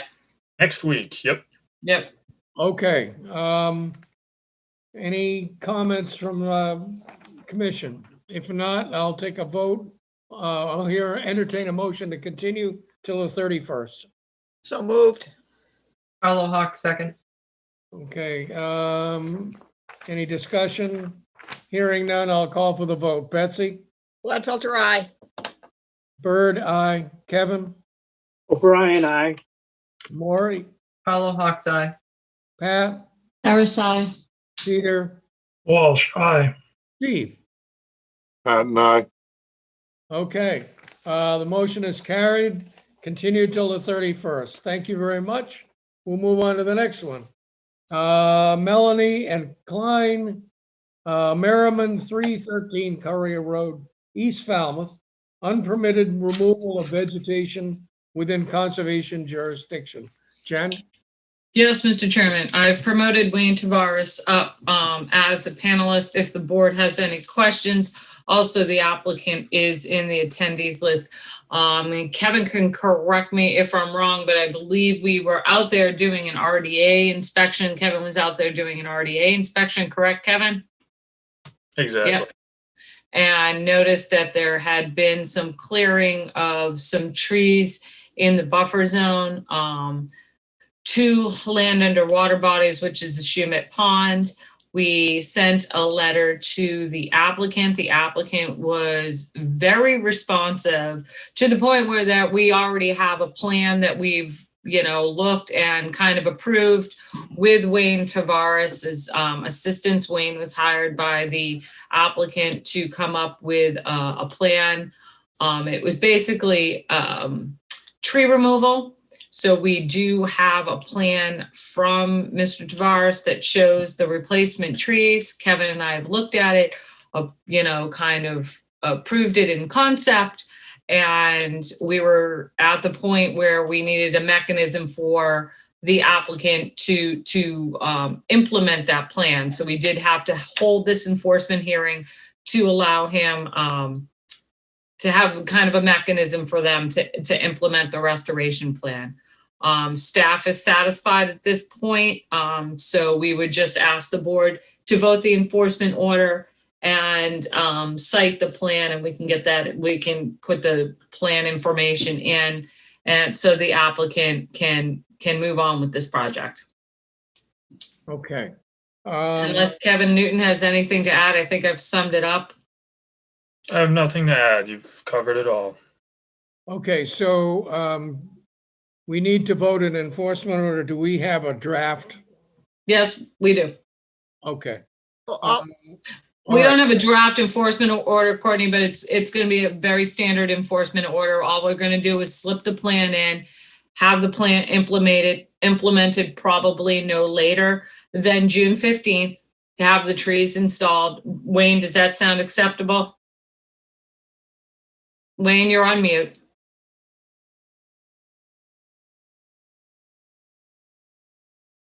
You're still on mute, Wayne.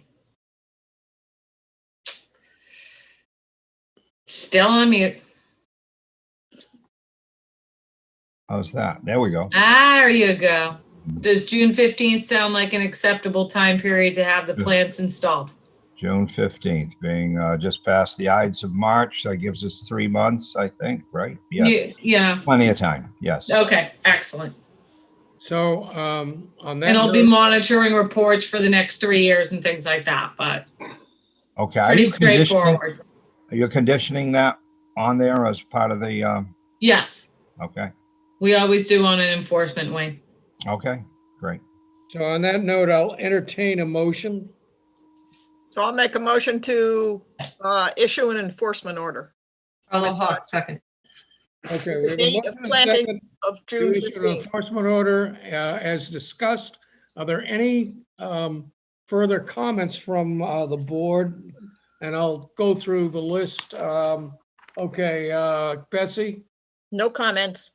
Kevin, No comments. Maury, No comments. Matt, No comment. Peter, No comments. Steve, No comments. and I have none. Okay, nothing in the chat.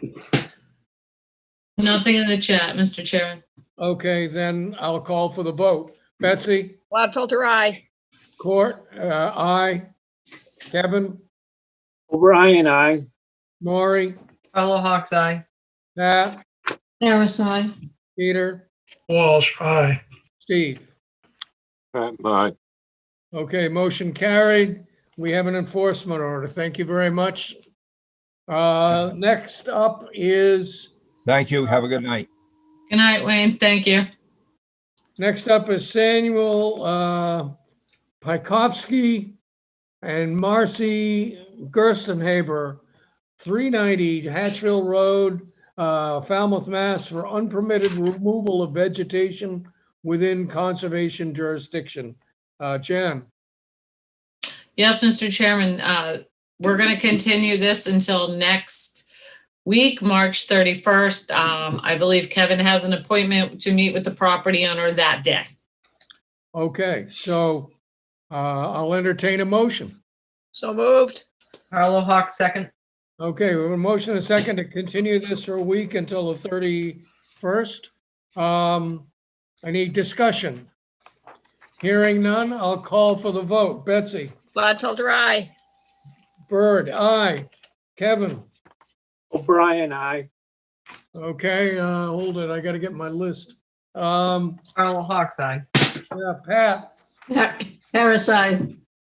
Steve, Matt and I. Peter, Walsh, aye. did I miss anybody? Maury, Harlow Hawk's eye.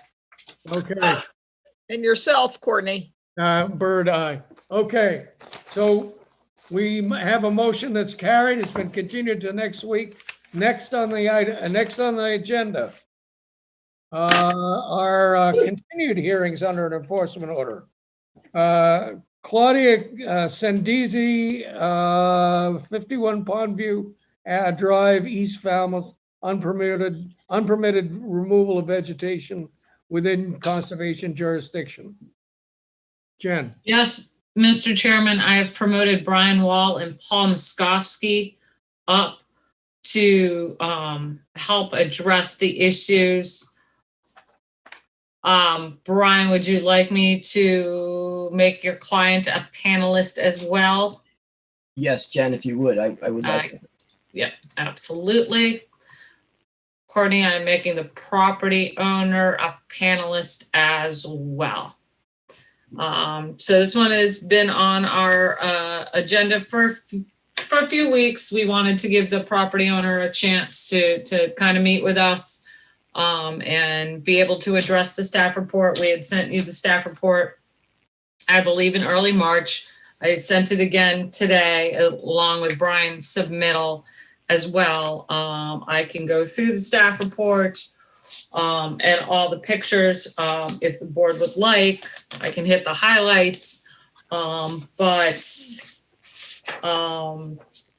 basically kind of a history of the property. Back in 2005, there was more or less a derelict house on the lot. I remember this is when I first started in 2006. Lottie O'Gore, the former building commissioner, ordered that house to be removed. I think the town actually undertook that, removed the house, removed the foundation, and left the lot. It kind of stayed undeveloped for a number of years, and correct me if I'm wrong, Brian, somewhere between 16, 17, 18, somewhere along that. I can get it. The exact date. An RDA was issued in 2018, July of 2018, to construct a house. But at that point, since the lot was undeveloped, the buffer zone to Deep Pond, because it's within a zone 2, was 100 feet. So the RDA basically was to determine that the house as located was 110 feet away from that pond, with the limit of work being on the pond. After that, the former property owner requested a vista pruning. That was done. And then the staff started to receive kind of alerts that the property was cleared. I believe we went out and spoke with the property owner last spring. It was at the beginning of COVID. And it just took us a while to get to this point. And we got additional complaints later on. And it wasn't, at the beginning of the COVID, it was kind of a crazy time. Kind of met out there, and we're just trying to figure out what to do. So you've all seen the pictures. Like I said, I can put up some highlights, but I know Brian has prepared a presentation and would like to address the staff's report. Since then, sorry, Courtney, we've met with Attorney Wall and Paul Moskowski to kind of talk about possible restoration efforts on the property. They've proposed or have developed a plan that they'd like to propose to the commission. And I think Brian can go through that. So, Mr. Chair, if I could just make a disclosure about my professional relationship with Attorney Wall regarding a matter not under the jurisdiction of the commission. I filed my disclosure with our appointing authority in the town clerk, outlining the relationship and stating that I can act without prejudice on matters presented to the commission by Attorney Wall. I make this disclosure to dispel any potential conflict of interest. Thank you. Thank you. Thank you, Pat. Okay. Brian, do you want to make some comments? I very much do, Mr. Chairman. And so for the record, my name is Brian Wall. I'm an attorney and I represent Claudia Senadisi, who's on the panel tonight. Also with this is Paul Miskowski. I know the hour's getting late. Our presentation is not lengthy, but it has some detail that we think is very necessary for the board to hear. And what I'd like to do is begin with a very brief statement from the property owner, and then I'm going to give a presentation that's going to focus on some chronology, and then Mr. Miskowski can present the plan that Jen referenced. So with your permission, Mr. Chairman, if I could have Claudia Senadisi say a few words to the commission. Absolutely. Claudia, you're on. You're also mute. You're muted.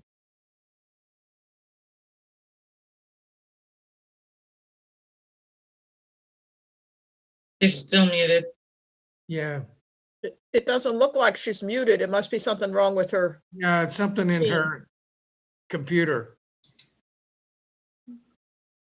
Well, I'll tell you what, I wanted her to go first, but it won't be a problem. Oh, wait, now I see something happening. You did mute yourself. She had it for a second. Yeah. So Claudia, Button. while we try to figure out what it is, and the order of presentation is not critical. I am prepared to go forward, and maybe Claudia can try to figure that out. So again, for the record, Mr. Chairman, Brian Wall, I represent Claudia Senadisi, and she is the owner of the property at 51 Pondview, which is a property on Deep Pond in East Falmouth. As staff said, the property is in a zone 2, and on a freshwater pond, that means that there's a zone A, no disturb zone of 100 feet. The house was constructed in 2018 outside of the 100-foot buffer pursuant to a negative determination of applicability. Ms. Senadisi purchased the property in August of 2019. She did perform some minor grading in the backyard, and she did put down some wood chips. Based on that activity, reports were made that work was being performed on the property without a permit, and staff visited the property in April 23rd, 2020, and observed substantial clearing in the backyard, also a fire pit with chairs down by the pond. And there was an enforcement letter, not an order, but a letter issued to cease and desist and to appear before the commission. And here we are. So what we hope to do tonight is demonstrate that the violations were actually not committed by Ms. Senadisi, but actually by the prior property owner. We don't disagree with the fact pattern generally that Jen put forth, but the details here are very, very important. We also want to demonstrate that no matter what level of due diligence Ms. Senadisi engaged in before she purchased the property, she would not have discovered these violations. And finally, we recognize that notwithstanding what I just said, the property owner is ultimately responsible for curing the violations, but we're going to ask the board tonight to take into consideration all these facts and circumstances, and we'll want to try to work something out with the board that is just and reasonable under the circumstances. So that's the outline. I'd like to begin, if I may, Mr. Chairman, share my screen. I have some documents that are going to help me make this presentation. Yeah, now just before you start, Claudia, are you actually? Can you hear me now? Yes. Yes. Okay, Okay. Would Okay, you I like, just Yeah, this will be unplugged the with computer. all due respect, Brian, we want to give her a chance to say what she'd like. actually, Mr. Chairman, after I've given that introduction, this is actually perfect. So if you could go ahead. I appreciate it. I'm sorry for the mishap. I use Zoom every time, and when I need it, he fails me. So my name is Claudia Cenedese, and I bought this property on 51 Pondview Drive in August 15, 2019. And when I purchased the property, I was not aware that the backyard was an area that could not be altered, because most of it was already altered. So it didn't even occur to me. So when I received the first letter from Jennifer, I was sure that this was a misunderstanding. So I picked up the phone immediately because I said, this, it's not possible. I haven't done anything wrong. And I called her, and we set up a meeting as soon as possible to resolve the issue. So when she arrived here, and we met. I was actually really shocked when she told me that actually in the backyard, there were supposed to be trees and vegetation, and the fire pit was not allowed to be there. So I did mention to Janice, like, but the backyard was without trees when I bought the house, and the fire pit was already there. And you can clearly see that from the Zillow pictures. And she agreed, and she said, this is an unfortunate situation, yet the current owner is responsible to fix it. At that point, my heart sank. I was thinking, what am I going to tell the kids? Literally, when we went to see this house, the kids were so excited about the backyard because they could play soccer, volleyball, lacrosse, and my little one, Marco, loves fires. And so he saw the fire pits, he said, Mommy, we got to get this house. So I was really, kind of start shaking already. And then Jen, explained me what I needed to do. And then I really panicked, because then I was thinking, where do I find the money to hire a lawyer, an engineer, a landscaper, and buy all these plants that needs to be put in? So I really panicked. And because when I bought this house, it was this beautiful house, but it was just at the edge of my budget. And it was a brand new house. So I justify saying, okay, I can barely make it, but in the next 5 to 9 years, probably this house doesn't need any maintenance, so I can afford it. And so, now thinking of incurring in such a big expenses was really shocking to me. So by the time Jen and Mark left, I was basically in tears, had a horrible day. I still remember I didn't sleep all night. I was just panicking. I didn't know what to do. And I was really hurt because, personally hurt because I didn't think I did anything wrong. And so this has been an unexpected great expense for me, a hardship for my family, and also has been very emotionally upsetting and draining for me. So now I'll let Brian kind of show you, the evidence of what I've said. But thank you for letting me talk. I appreciate it. Thank you, Claudia. If I may, Mr. Chairman, may I share my screen? You certainly may. Thank you. Thank you, Claudia. Thank you. Can the board see an aerial photo? Yes. Yep. Good. I don't do this as often as the engineers. So this is an aerial photograph of the property as it exists today. This was taken in 2020. And if I move, can you see my cursor moving about? Yes. Okay. So this is the house, the driveway. This line here pretty much approximates almost the 100-foot buffer. And you can see that now inside the buffer is this shed.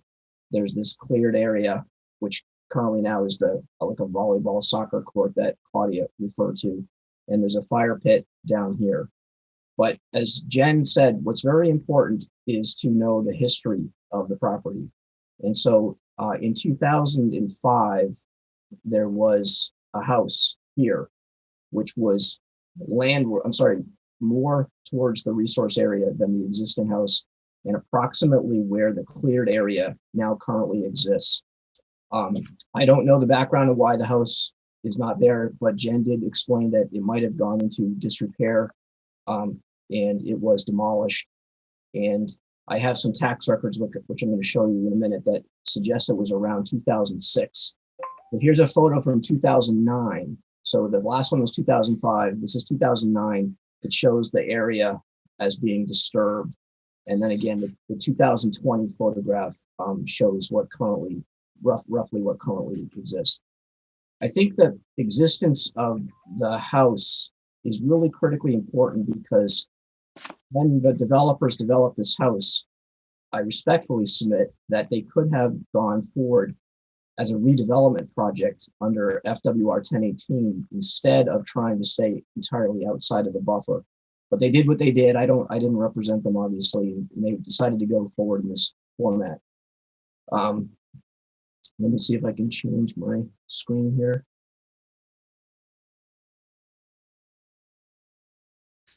Can you see a different exhibit now, Mr. Chairman? Yep. Yes. So I'm going to go through a little chronology that does very much, it is very consistent with what Jen said, but I think the details are very, very important as far as the timing. So this first exhibit, I submitted a letter that explains all this, and these exhibits come right from the letter. This is a printout from the assessing records online, which shows that there was a one-family house. The records only go back to 1997 online, but prior to 2006, The property was assessed as a single family dwelling. So there clearly was a dwelling there. It went into raw land in or about 2007.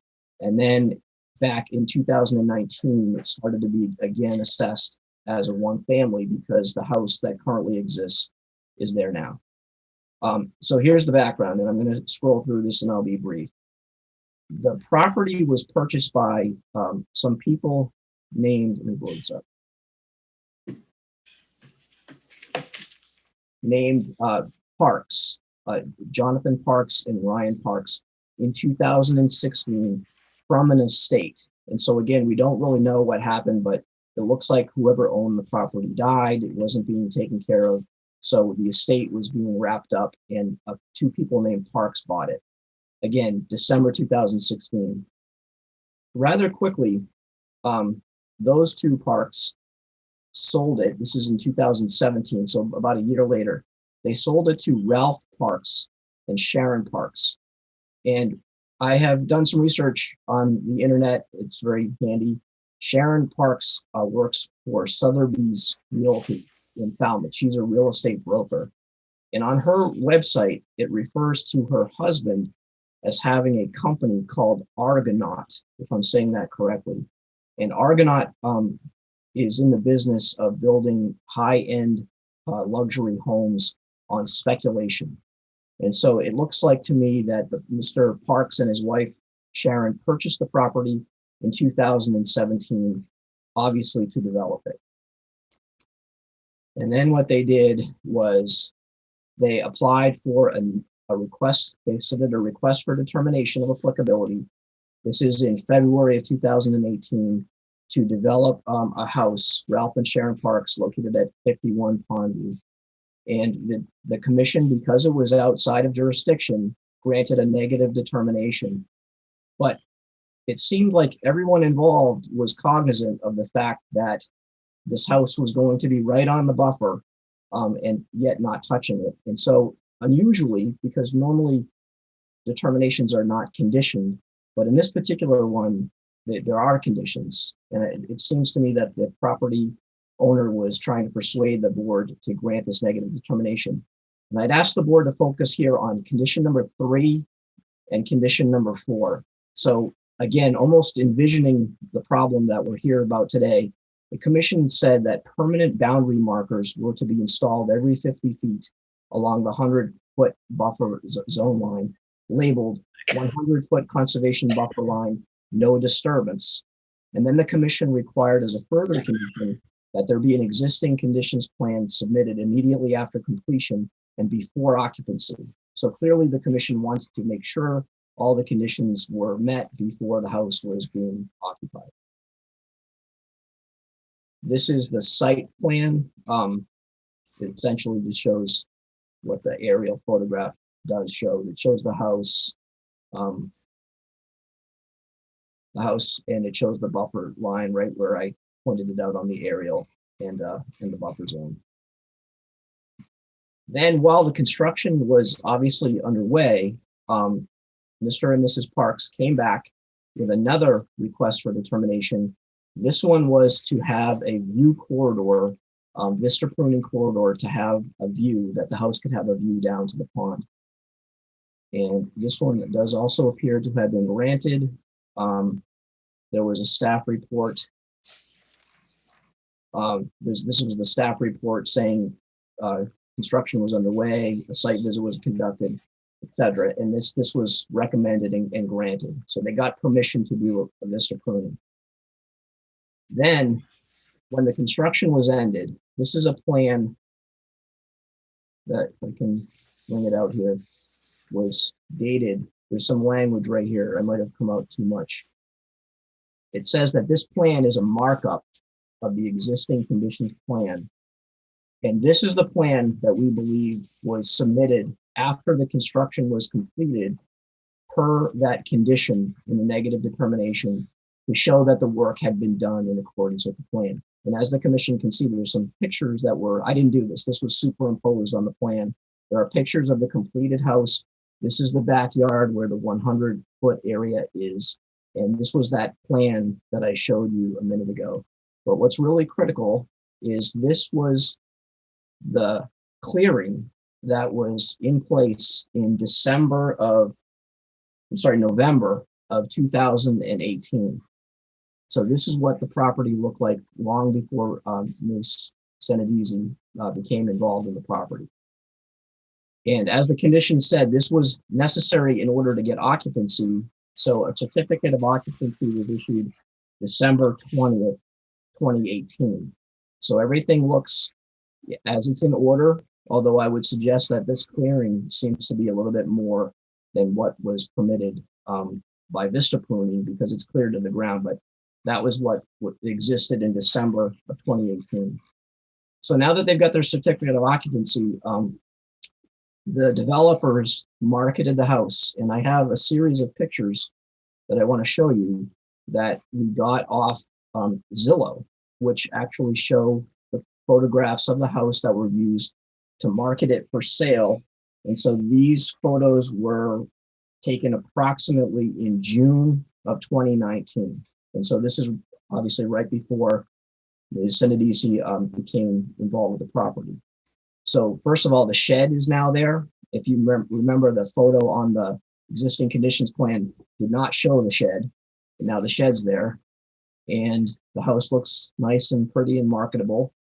And when you get around back, you can see here that there is substantial clearing all the way down to the pond.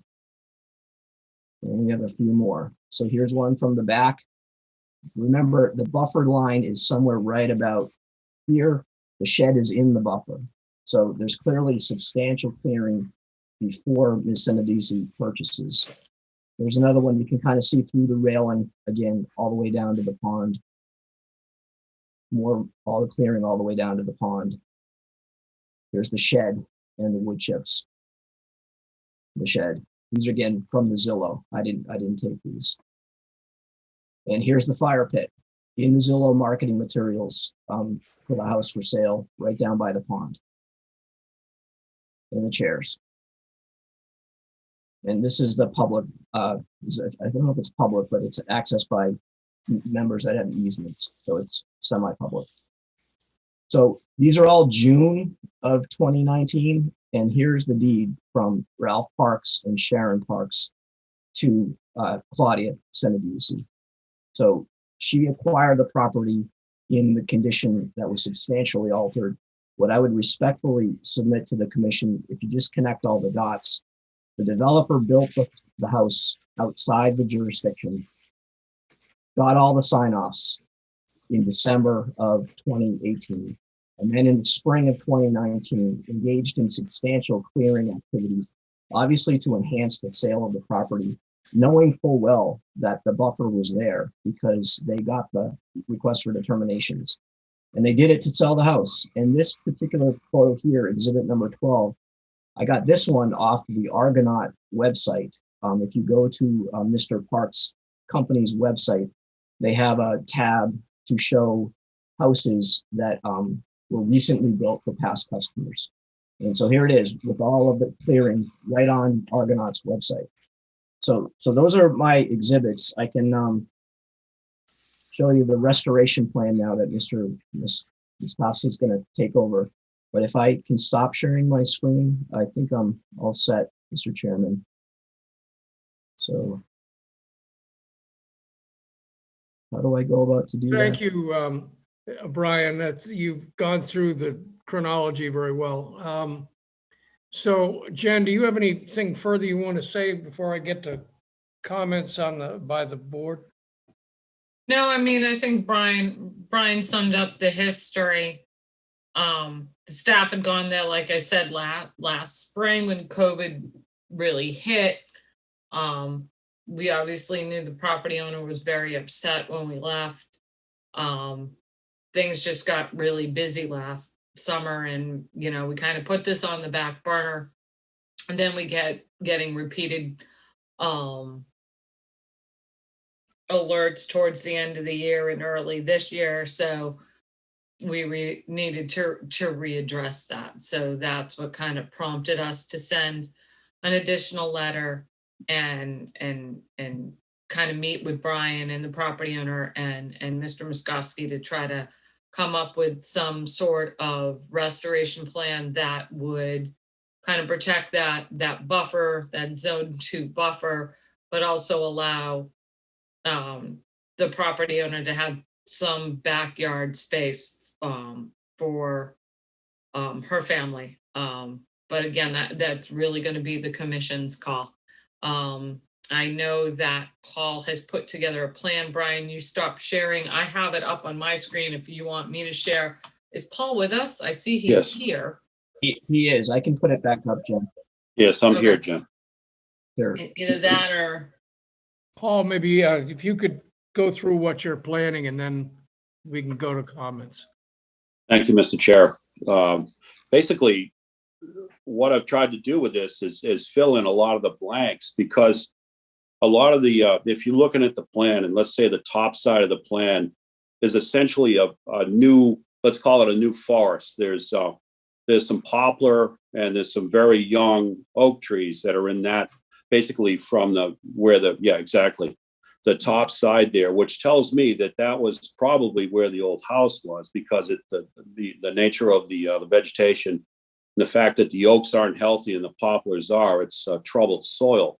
So we'd like to thoroughly vegetate that with a good selection of things that would survive in that type of a location, and essentially fill in all the blanks. And there were some poison ivy and bull briar that were pulled out of those different areas closer to the water, which I think, at the time, Jen had given Claudia some license to do that. It was a verbal, get it out of there, because their kids were getting all kinds of poison ivy. So I think the clethra was affected by that, and we proposed to put clethra back in the area. And then there's, to traverse the grades, we're talking about using some simple Goshen stone steps set in grade dry to get from point A to point B. And essentially we've relocated and closed up most of the areas that are currently open to go to the water, and just taking that one water access to the lower part of the right-hand side of the screen. And that would be, it's an existing water access, which is the low point of that property. And it makes sense to put it there, or to keep it there, because it's already there. And it's basically adjacent to the town boat landing, or, access for canoes and whatnot. And then basically fill in with predominantly evergreen, mostly shrubs, some ferns, some understory Gaultheria, and sweet fern up on the high side, where sweet fern, bayberry, clethra, inkberry, in those different areas to fill in and to take over for the areas that are really in the full sun. This used to be a woodland, and it's not a woodland any longer. It's like a desert up on the high side, and it's a woodland on the low side. So it's an interesting group of plants, all of which comply to your listings. And I think it's a nice combination that will be sustainable. Okay, thank you, Paul. Yeah, you're welcome. Okay, so any comments from the board? I'll start with Betsy. I'm going to defer for now. Thank you. Kevin, do you have any comments? Not at this time, no. Paul, do you need to share your screen, or can we go back to? No, I'm fine. If we have another question, we can go for it. Yeah, we can cut it Thank back. you. Thank you, Okay, Chair. I'm sorry, Kevin, you're all set? No, I wouldn't say I'm all set, but I'm not going to comment at this time. Okay, Maury, do you have any comments? Yeah, I just have a couple. I couldn't see what the winterberry ground cover, what the number was on that screen. Do you have it, Jen? the winterberry, that's the Gulf. Yeah, Gaultheria The winterberry is the components. Gaultheria. It's 120 and it's scattered throughout. It's up along the house, along the side, and it's interplanted. It looks like it's interplanted with the clethra and the swamp azalea down by the water, but it's 120. Okay, so I It's like looked at these- 170 between the inkberry, the Americapen, the clethra, the swamp azalea. That's 170. So I guess my concern, I mean, it's hard on the owner that bought this not knowing that it was, had its issues. Well, we know that obviously she expressed that. The only thing I don't understand is she was upset when you left the first time, but on 12/1/2020, when the staff went back out, additional work continued with stairs incorporated into the waterside edge of the wood chips, possible fill, blah, blah, blah. So if you already knew you had a problem, why did you keep making more of a problem? So that's kind of disturbing. I would have stopped work immediately, and if anything, hope things would grow back. That being said, if Claudia, you look at the pictures of that were submitted from staff, what on either side of that area prior to the illegal cutting in zone 2, it was very woody, quite thick. It was a nice ground, a natural woodland. And just, I know the Latin names were put up, but more of you are familiar with the, just the regular name. And one of them is ferns, sweet fern, and ground cover winterberry, which comes to a total, I think, of 180 plants. So the primary amount of plants that we're having that, I mean, we just talked about sweet fern and on all of our projects that we don't want to have ferns because they just get mowed down. And not only that, they go dormant in the winter and then there's nothing there for erosion control or anything else. So I would like to see the plan just indicate a more cohesive understory that was originally there. And I do understand the children thing for playing. There is a nice front lawn. I know that they'd prefer the backyard. And that's up for us to decide if, we allow that. But the fact that it continued on, I understand she probably did not do the original work, but more work continued. And again, the landscape plan, I mean, it's got a nice diversity, but I just think that 180 plants that are ferns and ground cover aren't what was originally there. And I'd like to see them closer to the resource and not so much, putting the play yard in the middle of it, because we know what happens. Then we can't put a fence up so that the markers that were originally recommended in the RDA, you can't really eliminate, now you've mixed activity in with the plantings of all the area that was disturbed. That's all I have. Thank you.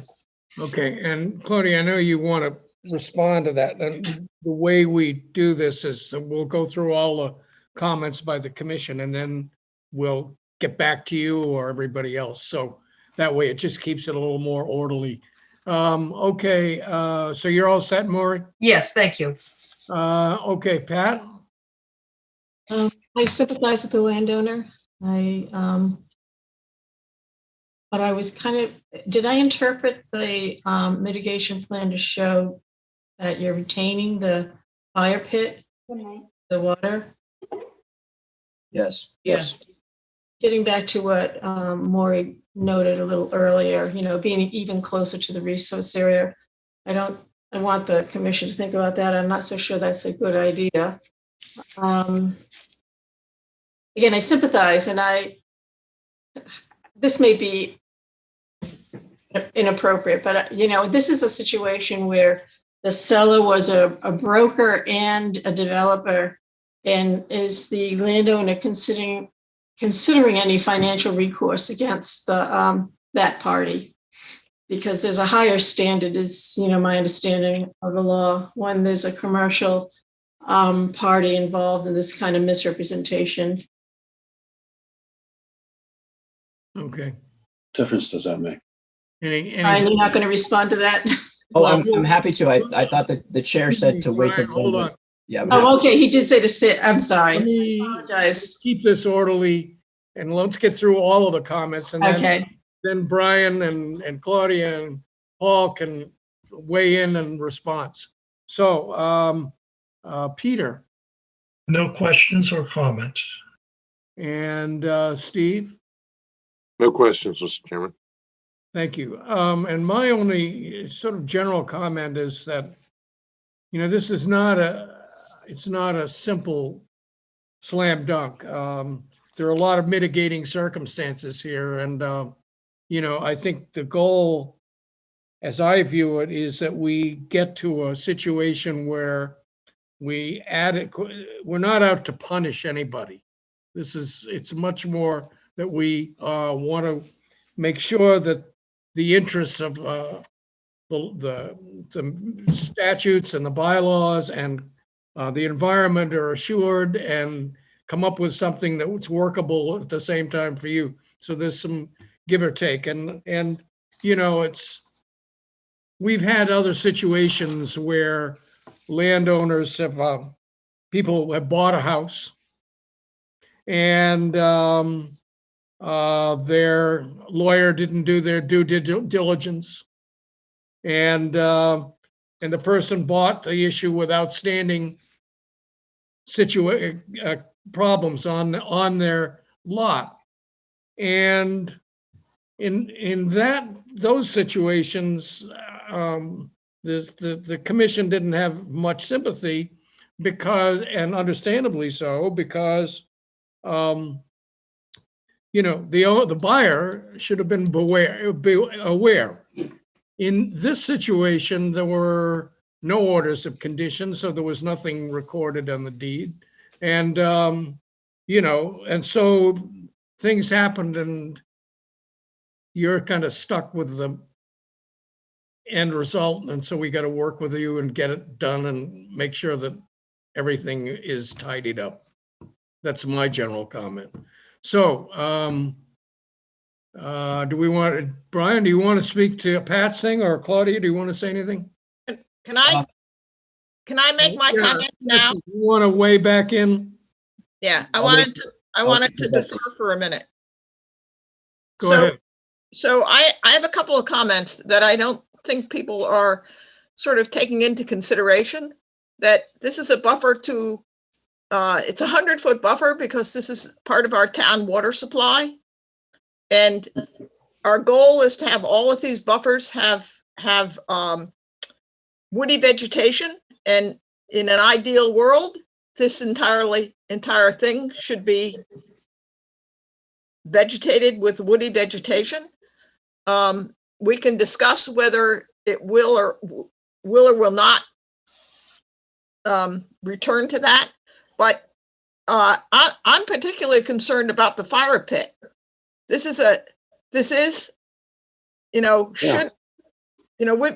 We've just gone through a period where we've had very high fire alerts, low humidity, big winds.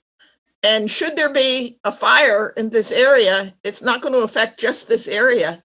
It's going to affect the whole buffer to this water supply.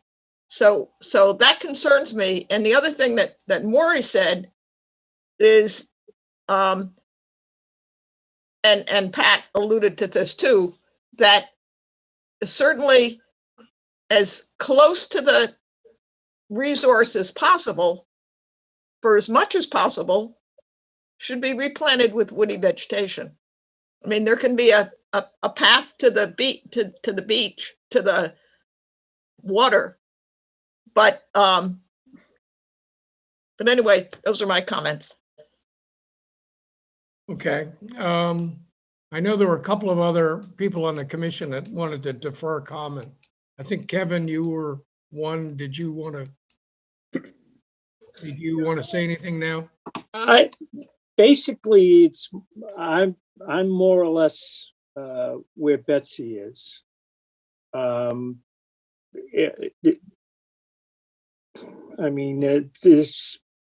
There's an obvious guilty party here, and as is usual in these cases, they aren't here.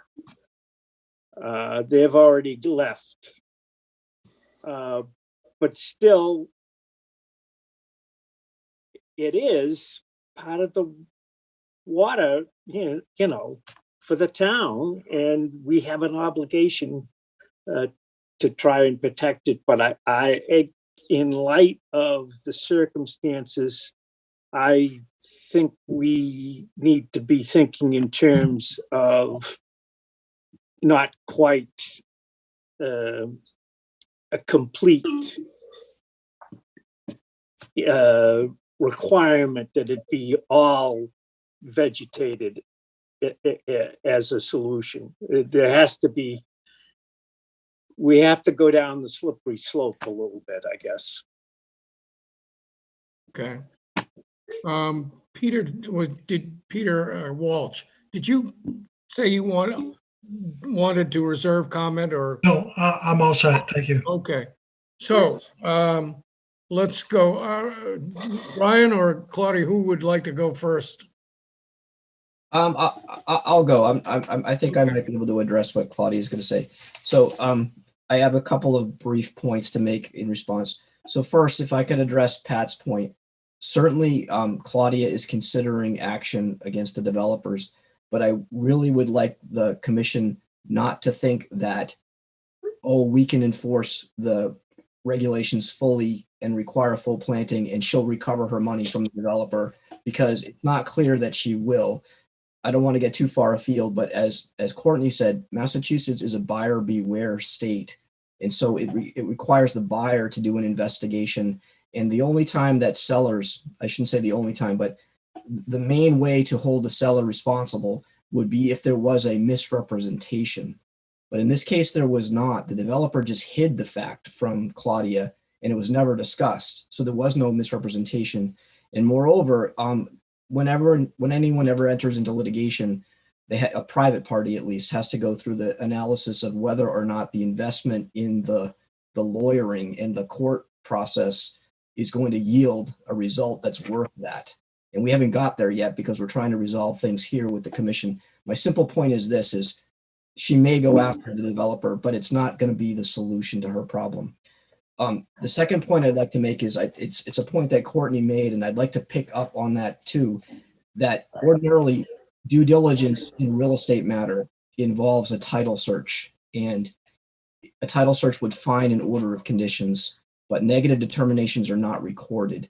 And so ordinary due diligence was exercised in this matter, and it revealed nothing. And the bounds that the commission had required to be there to alert a person who buys that property were removed. So she really had no idea that this was an issue. The work that she did do was because there was erosion. She did speak to this in her initial presentation, but I want to make a point that the property slopes. And so the wood chips help a little bit, but you can see that all the vegetation had been removed. And so there was rivulets and kind of little canyons were developing. So Claudia and her husband kind of leveled the area and put wood chips down. That's what we believe brought the attention of the neighbors and the reports. And finally, because I know the hour is getting late, what we're trying to do here is the following. I think almost everyone on the commission, I think there's a consensus that Claudia is an innocent victim here, and that a real estate broker and a developer, I'll say it, Pat, if you won't really hammer on it. These people, in my opinion, knew what they were doing. They did it knowingly, they did it deliberately, and Claudia walked into a mess. And so I agree with the chair that the idea is not to punish, and I agree with Betsy that this is a very important resource area. But I would suggest two things. Number one, the existence of the house up to 2006, it qualifies for redevelopment because your regulations require, as long as it was developed before the enactment of the bylaw, which was 1978, and the regulations first came into effect in 1988. So it's not a pristine 100-foot buffer. It qualifies for redevelopment. That gives the commission discretion. And furthermore, enforcement matters in and of themselves allow for discretion. And so what we try to do, and we did meet with Jen on site, we tried to develop a plan that would honor and reflect the interests of the regulations, but yet preserve that fire pit and preserve the play area that's essentially a volleyball soccer court. So what I asked the commission under these circumstances is, if you can give us some feedback. I heard Mr. O'Brien, I heard Betsy, I heard Maury. Where does the commission come down on this? Is the plan that we submitted acceptable? Is there something that we can tweak that would make it acceptable? What we're trying to do is very clear, not have to vegetate the entire buffer, because that's not what Claudia bought. That's not what she thought she was buying. It's not what her kids can play in. We're looking for some middle ground here. And so I would respectfully ask for some feedback to give us some direction. Should we close and be at the mercy of the commission, or should we continue and tweak that plan a little bit? Okay. I speak. Thank you, Brian. So, Claudia, do you have any? If I can just, Brian, I think the board's looking for a more robust planting plan. If I can just weigh in here, I think the fire pit is a concern at the commission's. And I could be wrong, but at this point, I think it's going to be one or the other, the play area or the fire. Like, I don't think the fire pit's going. If you close now, you're at the mercy of the commission. They're not, I don't think particularly happy with the plan as presented. If you wanted to continue and try to develop a more robust plan with a little bit more substantial plantings, kind of rethink the fire pit area, I think that might be helpful to you. I don't know, but the board's going to decide whether they want to close this or allow a continuance. Thank you, Jen. And I'm going to come back to the board to get further comment, but I'd like to hear from Claudia first, and then perhaps Paul, if you've got some thoughts. Yes, sir. So go ahead, Claudia. I want to address the two questions that Maury asked me at the beginning. She said that after the first time that Jen came, I put the wood chips, but the wood chips were already there. We leveled and put the wood chips, and that was the first time that Jen came. And after that, I didn't do any more except with pulling up this briar and the poison ivy, which I asked Jen. Now, this briar can become bushes, so neighbors might think I took away vegetation, but there are bushes of briar on top of poor plants that are being killed. So when Jen came, I asked, can I take away the poison ivy and the bullbriar? And she said yes. And so after she came, that's the only action I did. I didn't touch anything else. And the second thing, you mentioned that we put stairs. Now, because we leveled it, we thought, I'm a kind of an engineer and a scientist, that in order to avoid erosion again, because that will promote bringing the wood chips to the water, we put steps, which are basically logs. We cut logs into half and we make it like more natural than that. I didn't think I was doing anything bad. Basically put half, cut logs to make the stairs. We didn't put bricks, we didn't put cement, they were just logs, just to make it so that the kids and ourselves will step there instead of around, because we had to terraces to avoid this rivulet and canyon. The steps would avoid erosion, and they did, because it stayed up as we put it. So again, I didn't think I was doing anything wrong with doing that, if nothing to help erosion and bringing water to the pond. So those are my two. Okay. Paul, do you, Yes, sir. You have any thoughts on this? Yeah, I do. Thank you, Chairman. My thought is, if the commission's looking for more woody plants, that's certainly doable. I mean, we've already, as it is, the given plan has some access points that we could certainly close up. And as far as the cohesiveness or compatibility factor is, if you walk in the woods through certain types of plants, you have overstory plants and you have understory plants. And I think the mix of plants here that we're talking about working with would do exactly that. There would be an understory, there would be an overstory. And, if the ferns are planted thick enough, people aren't going to want to cut them down, and if you leave them be all winter long, like I've done in many of my gardens, you certainly have a presence. And a lot of all the plants that we're talking about are native, do really well here. And I think in certain areas, you can't say, okay, well, this one's not going to be compatible here.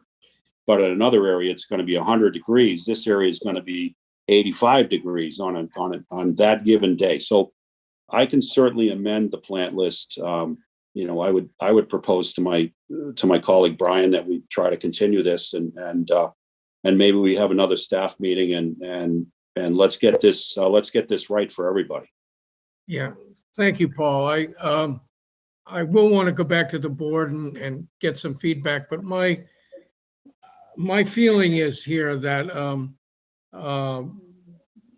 I certainly understand the conundrum that you face, Claudia, but you have to also understand, as Betsy pointed out, that this pond is part of the watershed area, and the buffer is extremely important to it.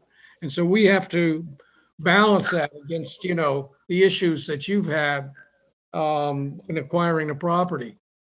Betsy also raises a really good point about the fire danger that fire pit represents. So one of the questions you give some thought to is maybe there's a possibility of relocating that to nearer the house where it's less of a fire danger and so on. It also moves it back further from the pond and still allows you to enjoy it. I mean, there are lots of different possibilities, and this meeting tonight is not the place to refine it. But what I'm trying to suggest is there are areas where what we'd like to do is come up with something that works with you. And I think where I think I'd like to go is that you guys, as Paul pointed out, go back and put your heads together with staff and knowing the concerns of the commission, see if we can come up with something that works for everybody. It may not be 100% of what you'd like, Claudia, but it'll be something that you can live with and work with, and that's the goal. And then the environment's protected and your interests are protected. So are there any other comments from the commission? Maury? You brought up the two good points, the most important points. We're here to protect the environment, and we have a drinking water supply there. I looked at the landscape plan isn't up, and I didn't get one in my packet, I'm sorry to say, but putting the lawn or the area for the children to play, it's not going to be a lawn, it's going to be wood chips, I assume. Wood chips. In the middle of this area it's not protecting the resource. All of the buffer plantings that were removed have to be in the buffer, not some of it toward the house and some of it toward the pond. The area for the children to play, if we concede to allow more than less than the 100 foot, would be up against the house. It wouldn't be in the middle of the yard. It would be up against the house so that we have the buffer necessary to protect that water supply. That being said, when you look at picture 15, I think it's 14 or 15, it's flush cut. There's nothing there, which is why the poor people are having a problem with erosion, is because there is nothing there to hold it. And ferns do not hold it when the ground is frozen. I mean, in the winter, when the ferns are dormant, we get, heavy rainstorms.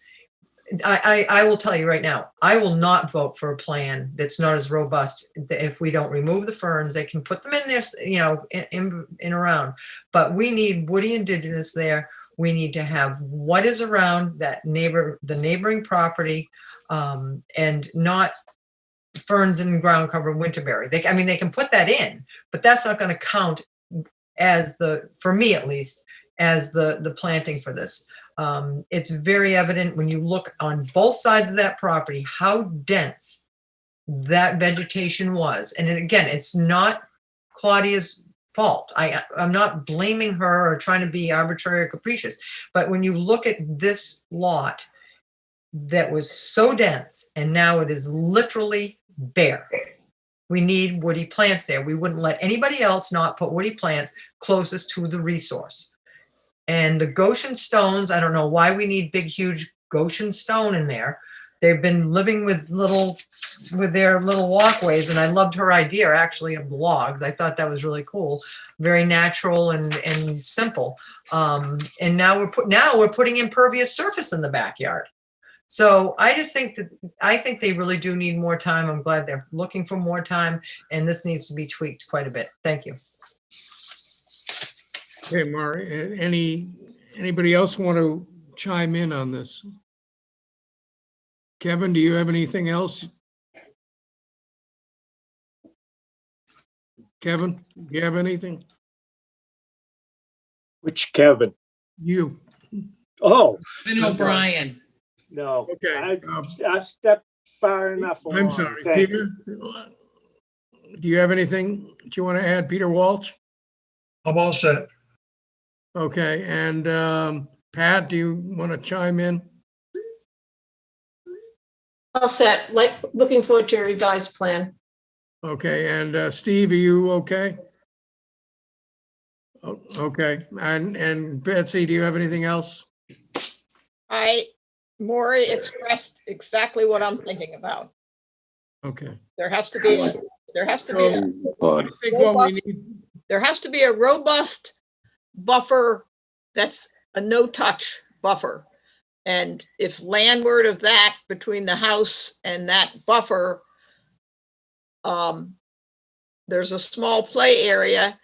I thought Brian was actually quite clever to point out that this was not a totally undisturbed area, and there was a house that was within that A zone.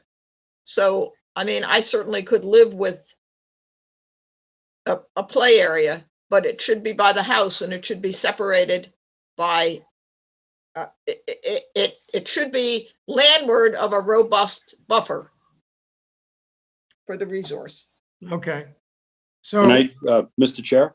yeah, go ahead, Paul. Yeah, I might add to the commissioners that are talking about trying to put the play area up beside the house, there's a significant grade change, which basically would ultimately put that play area on a slope versus, the sort of the flattened area slightly downhill of it. And relative to Goshen stone, they can be 2-foot pieces. They don't have to be what Maury's talking about, gigantic. And they can be so that people can navigate without tripping and falling.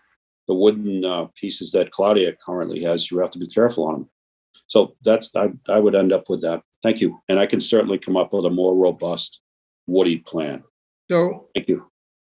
Well, I think clearly what we need to do is continue this, and I guess I go back to my original point. We've got some input from our commission, and I think now I'd like to kind of boot the ball back to the staff and have them reflect on the comments of the board and work with Claudia and Paul and see if we can come up with something that satisfies the commission's concern, particularly as to the buffer, particularly as to the fire pit, which I am concerned about as well, and also comes to some kind of compromise about having an area where you can enjoy your backyard. Courtney, I'm gonna share my screen real quick with one thing. I'm gonna illustrate to the board. Can the board see my screen? Yes. Can you see photos, right? Yeah. Yeah. All right, this photo at the bottom, oops. Here, let me see if I can do this a little bit more. To talk about, this is the grade change. It doesn't show up very well in the photo, but this is a fairly, it's a grade change, you can tell. So About this is 4 what, feet. Paul, this is what you were talking about, right? Right up against the house? Yes, Jen. Yeah, it's about This a is 4-foot grade cut. change right here. So this is where it transitions to a more flat area, and they had proposed to plant this up here. So I'm just illustrating that for the board so they understand that grade change near the house. That's all that was for. Okay, Thank you, Jen. not a problem. So I think you guys have your homework cut out to huddle with staff and see if we can come up with something that works, that we can bring back to the commission to, You have way too much faith in me, Courtney.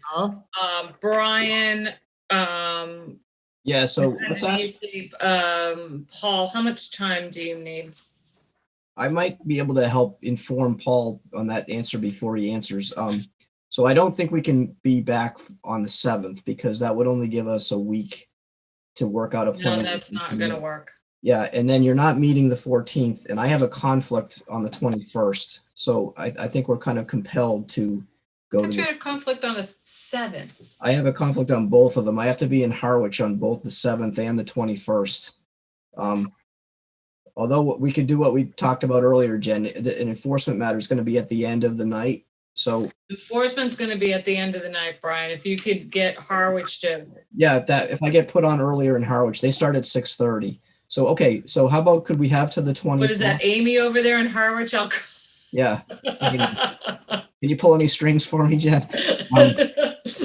No, how about the 21st? That would give us a couple of weeks to discuss this amongst ourselves and meet with Jen and then That's move on to fine. the plan. yeah, As long as we, Maury. like all the enforcements, as long as we keep moving and we don't kind of lose track of it again. Staff's fine with that. I don't know how the commission feels, but I'm fine with that. Maury, did you have a question? Yeah, just a comment. We just had one tonight where we wouldn't allow them to put the mitigation planting within 10 feet of the house. And again, let's just be consistent here. If we're going to allow planting against the house, is that mitigation? That's all. Thank you. Okay. Well, if I can speak, that 100-foot line is very close to the house, which puts that planting within that 100 foot. If you look at the plan, if you look at the engineering plan, Maury. That's Like- why we put the plants there. We didn't put them there because we necessarily wanted to. We put them there because it was the right thing to do. We understand that, Paul, but if this had come Okay. in, if this had come in under an NOI, the house would have been 10 feet further to the road. Understood. I wish it had. Yeah, so we're looking at a continuous now until when? April 21st. April 21st. So- And, it might be helpful if everybody's agreeable, if either Betsy and or Maury can be in on the meetings that you guys have when you're talking about trying to work through the details of the plan, because I know that you guys in particular have the concerns that, probably the most articulate concerns of the commission on this. If you guys could be part of that discussion, then it would facilitate matters on the 21st.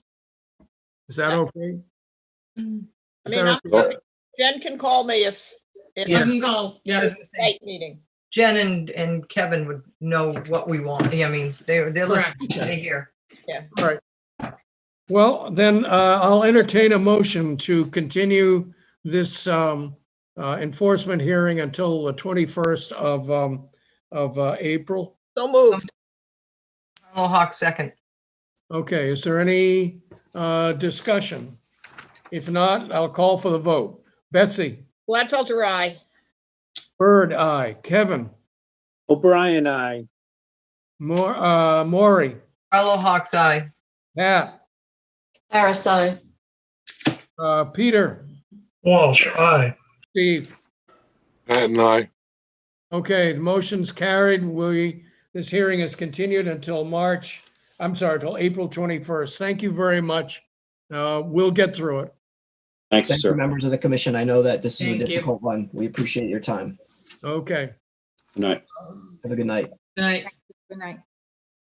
Okay, moving along. The next thing we on the docket is voting orders of conditions. So- And Courtney, may I make a comment? you certainly may. This is for Steve and for Pat.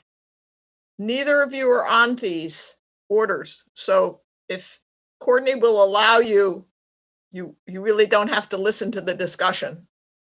You're allowed to pre-adjourn, Pat, and who else was on there? Me, I was on. No, you're not, Jen. You're gonna have to stay. And Maury, I believe, were you the other one? No, I was here. Maury's No, on. Steve and Pat. The rest of us are on it. Okay. Has to stay. Kevin has to stay. I have to stay. Kevin Newton has to stay. Jennifer Lincoln has to stay. But Pat and Steve can Go home. go home. Exactly. Very thoughtful, Betsy. Enjoy the rest of the evening. Thank you, Mr. Chair. All right. Thank you. Good night. Bye-bye. Aye. So, we will, without further ado, we will continue on. And first order is Eric Ajurison and Nina Cooper Thornton Trust, 41 Beckles Road, Falmouth. Jen, you want to? So Courtney, may I make one more comment Yep. for Susan? Susan, the six of us who are here, are there six of us? Five of us. Me, Kevin, Peter, Courtney, and Maury are the quorum for the next 4 votes. Thank you, Betsy. You're welcome. That way, yeah, we can dispense with that question on the next 3. Okay, Jen. Getting there, Courtney. I think this is a coastal bank, a stairway in a coastal bank. Let me see how good I am. Yes, yes, it is. That's Nope. exactly what it is. Wait a minute. Am I wrong on this one? No. I'm on the- It's a stairway on a coastal bank, No, you're right. and they're I gonna am? block the trails that exist there now. It's a BSS design. Yeah. Jeff Ryther. And putting mitigation, right? Right. And then you guys agreed with Jeff's assessment where he didn't need the little swingy up thing that he Yep. made his Right. case about the grade and the step and he didn't need the hingy Right. end of the stairs. He explained the physical difference between this job and the other one that's just a very short Correct, distance because away. the last job we had him. Yeah, Right. okay. Anything? Closed pass, special condition, got it. Okay, So do we have a motion? I make a motion to accept as discussed, Harlow Hawks. Second, Gladfelter. Okay, we have a motion and a second to accept the order as discussed. Any further discussion? Hearing none, I'll call for the vote. Betsy? Aye. Bird, Gladfelter, aye. aye. Kevin? O'Brien, aye. Maury? Harlow Hawks, aye. Peter? Walsh, aye. Motion carried. And the order is adopted. Next, we have Michael Carroll, Lot 64B, Lot 83, and Lot 503, Shoreview Drive, Falmouth, Mass. Jen? this was the frag removal. The only things the staff had recommended back at the beginning was to have them do the root barrier, Okay, I believe. And that we meet on site with them prior to work. anything else? No, I think they covered everything when we had them. They had to continue, remember, because they had to submit the restoration limited project checklist.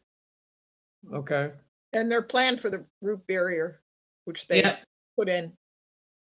Yep. okay, I'll entertain a motion. Make them, I make a motion to accept as discussed, Harlow Hawks. Gladfelter second. Okay, we have a motion and a second to accept order discussed. Any further discussion? Hearing none, I'll call for the vote. Betsy? Gladfelter, aye. Bird, aye. Kevin? O'Brien, aye. Maury? Harlow Hawks, aye. Peter? Walsh, aye. The motion is carried unanimously. We have an order of conditions. Next, we have Platon and Maria Valonius, 154 Edgewater Drive East, East Falmouth.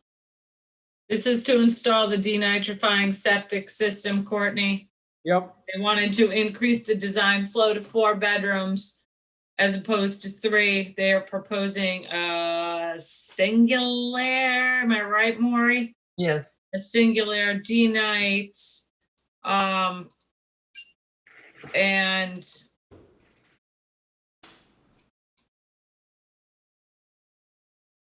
Mike Borselli submitted the calculations because it was within the distance to the coastal bank. He submitted the nitrogen calculations in accordance with the Cape Cod Commission's equation to demonstrate how it would be a reduction in nitrogen to the resource area with the need D-night as opposed to having a conventional 3-bedroom Title V.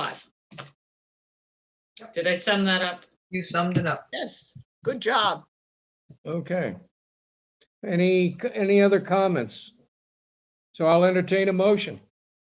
Make motion to accept as discussed. Harlow Hawks. Second, Gladfelter. Okay, we have a motion and a second to accept the order as discussed. Any further discussion? Hearing none, I'll call for the vote. Betsy? Gladfelter, aye. Bird, aye. Kevin? O'Brien, aye. Maury? Harlow Hawks, aye. Peter? Walsh, aye. Motion carried. We have an order. So the last order of conditions is Christine Boyle, 15J Road, West Falmouth, Mass. This is an amendment to do vista pruning. Only thing is, Alyssa noticed there were several deviations from the original plan, just like AC units and generator pads, but it's an amendment to do a vista pruning in accordance with our regs. So we'll have him submit we just asked him next time they submit something like this to go through the various deviations in the plan. But other than that, it was just vista pruning. Yeah, no, there was more to it. Because that's a really dense area. And so they're part of a condition should be that they mark out what they think they're gonna cut. Because I can't cut whole trees down. Yeah, trees to be pruned on plan. Well, and special conditions. So we need a revised plan, trees to right. be pruned on plan. Right. And the staff should go out and evaluate it. Oh, yeah, definitely. No, that's part of the vista pruning regs is that we're going to meet with them prior and okay, and go over everything. Anything else? Okay, I'll entertain a motion. Motion to go on, Maury. Just make a motion to accept as discussed. Harlow Hawks. Gladfelter, second. Okay, we have a motion and a second to accept accept the order as discussed. So the vote is Betsy. Gladfelter, aye. Bird, aye. Kevin. O'Brien, aye. Maury. Harlow Hawks, aye. Pat. Peter. Walsh, aye. I believe I got everybody. Motion carried. We have an order. So it says here on the agenda, the board will entertain any other matters reasonably not anticipated by the chair. I don't hear anything, so I'll entertain a motion to adjourn. Harlow Hawks, a motion to adjourn. We need a second. O'Brien, second. All right, thank you, Kevin. So, Betsy. Gladfelter, aye. Bird, aye. Kevin. O'Brien, aye. Maury. Harlow Hawks, aye. Peter. Walsh, aye. We are adjourned. Thank you very much. Good job tonight. Nice job, Courtney. Thank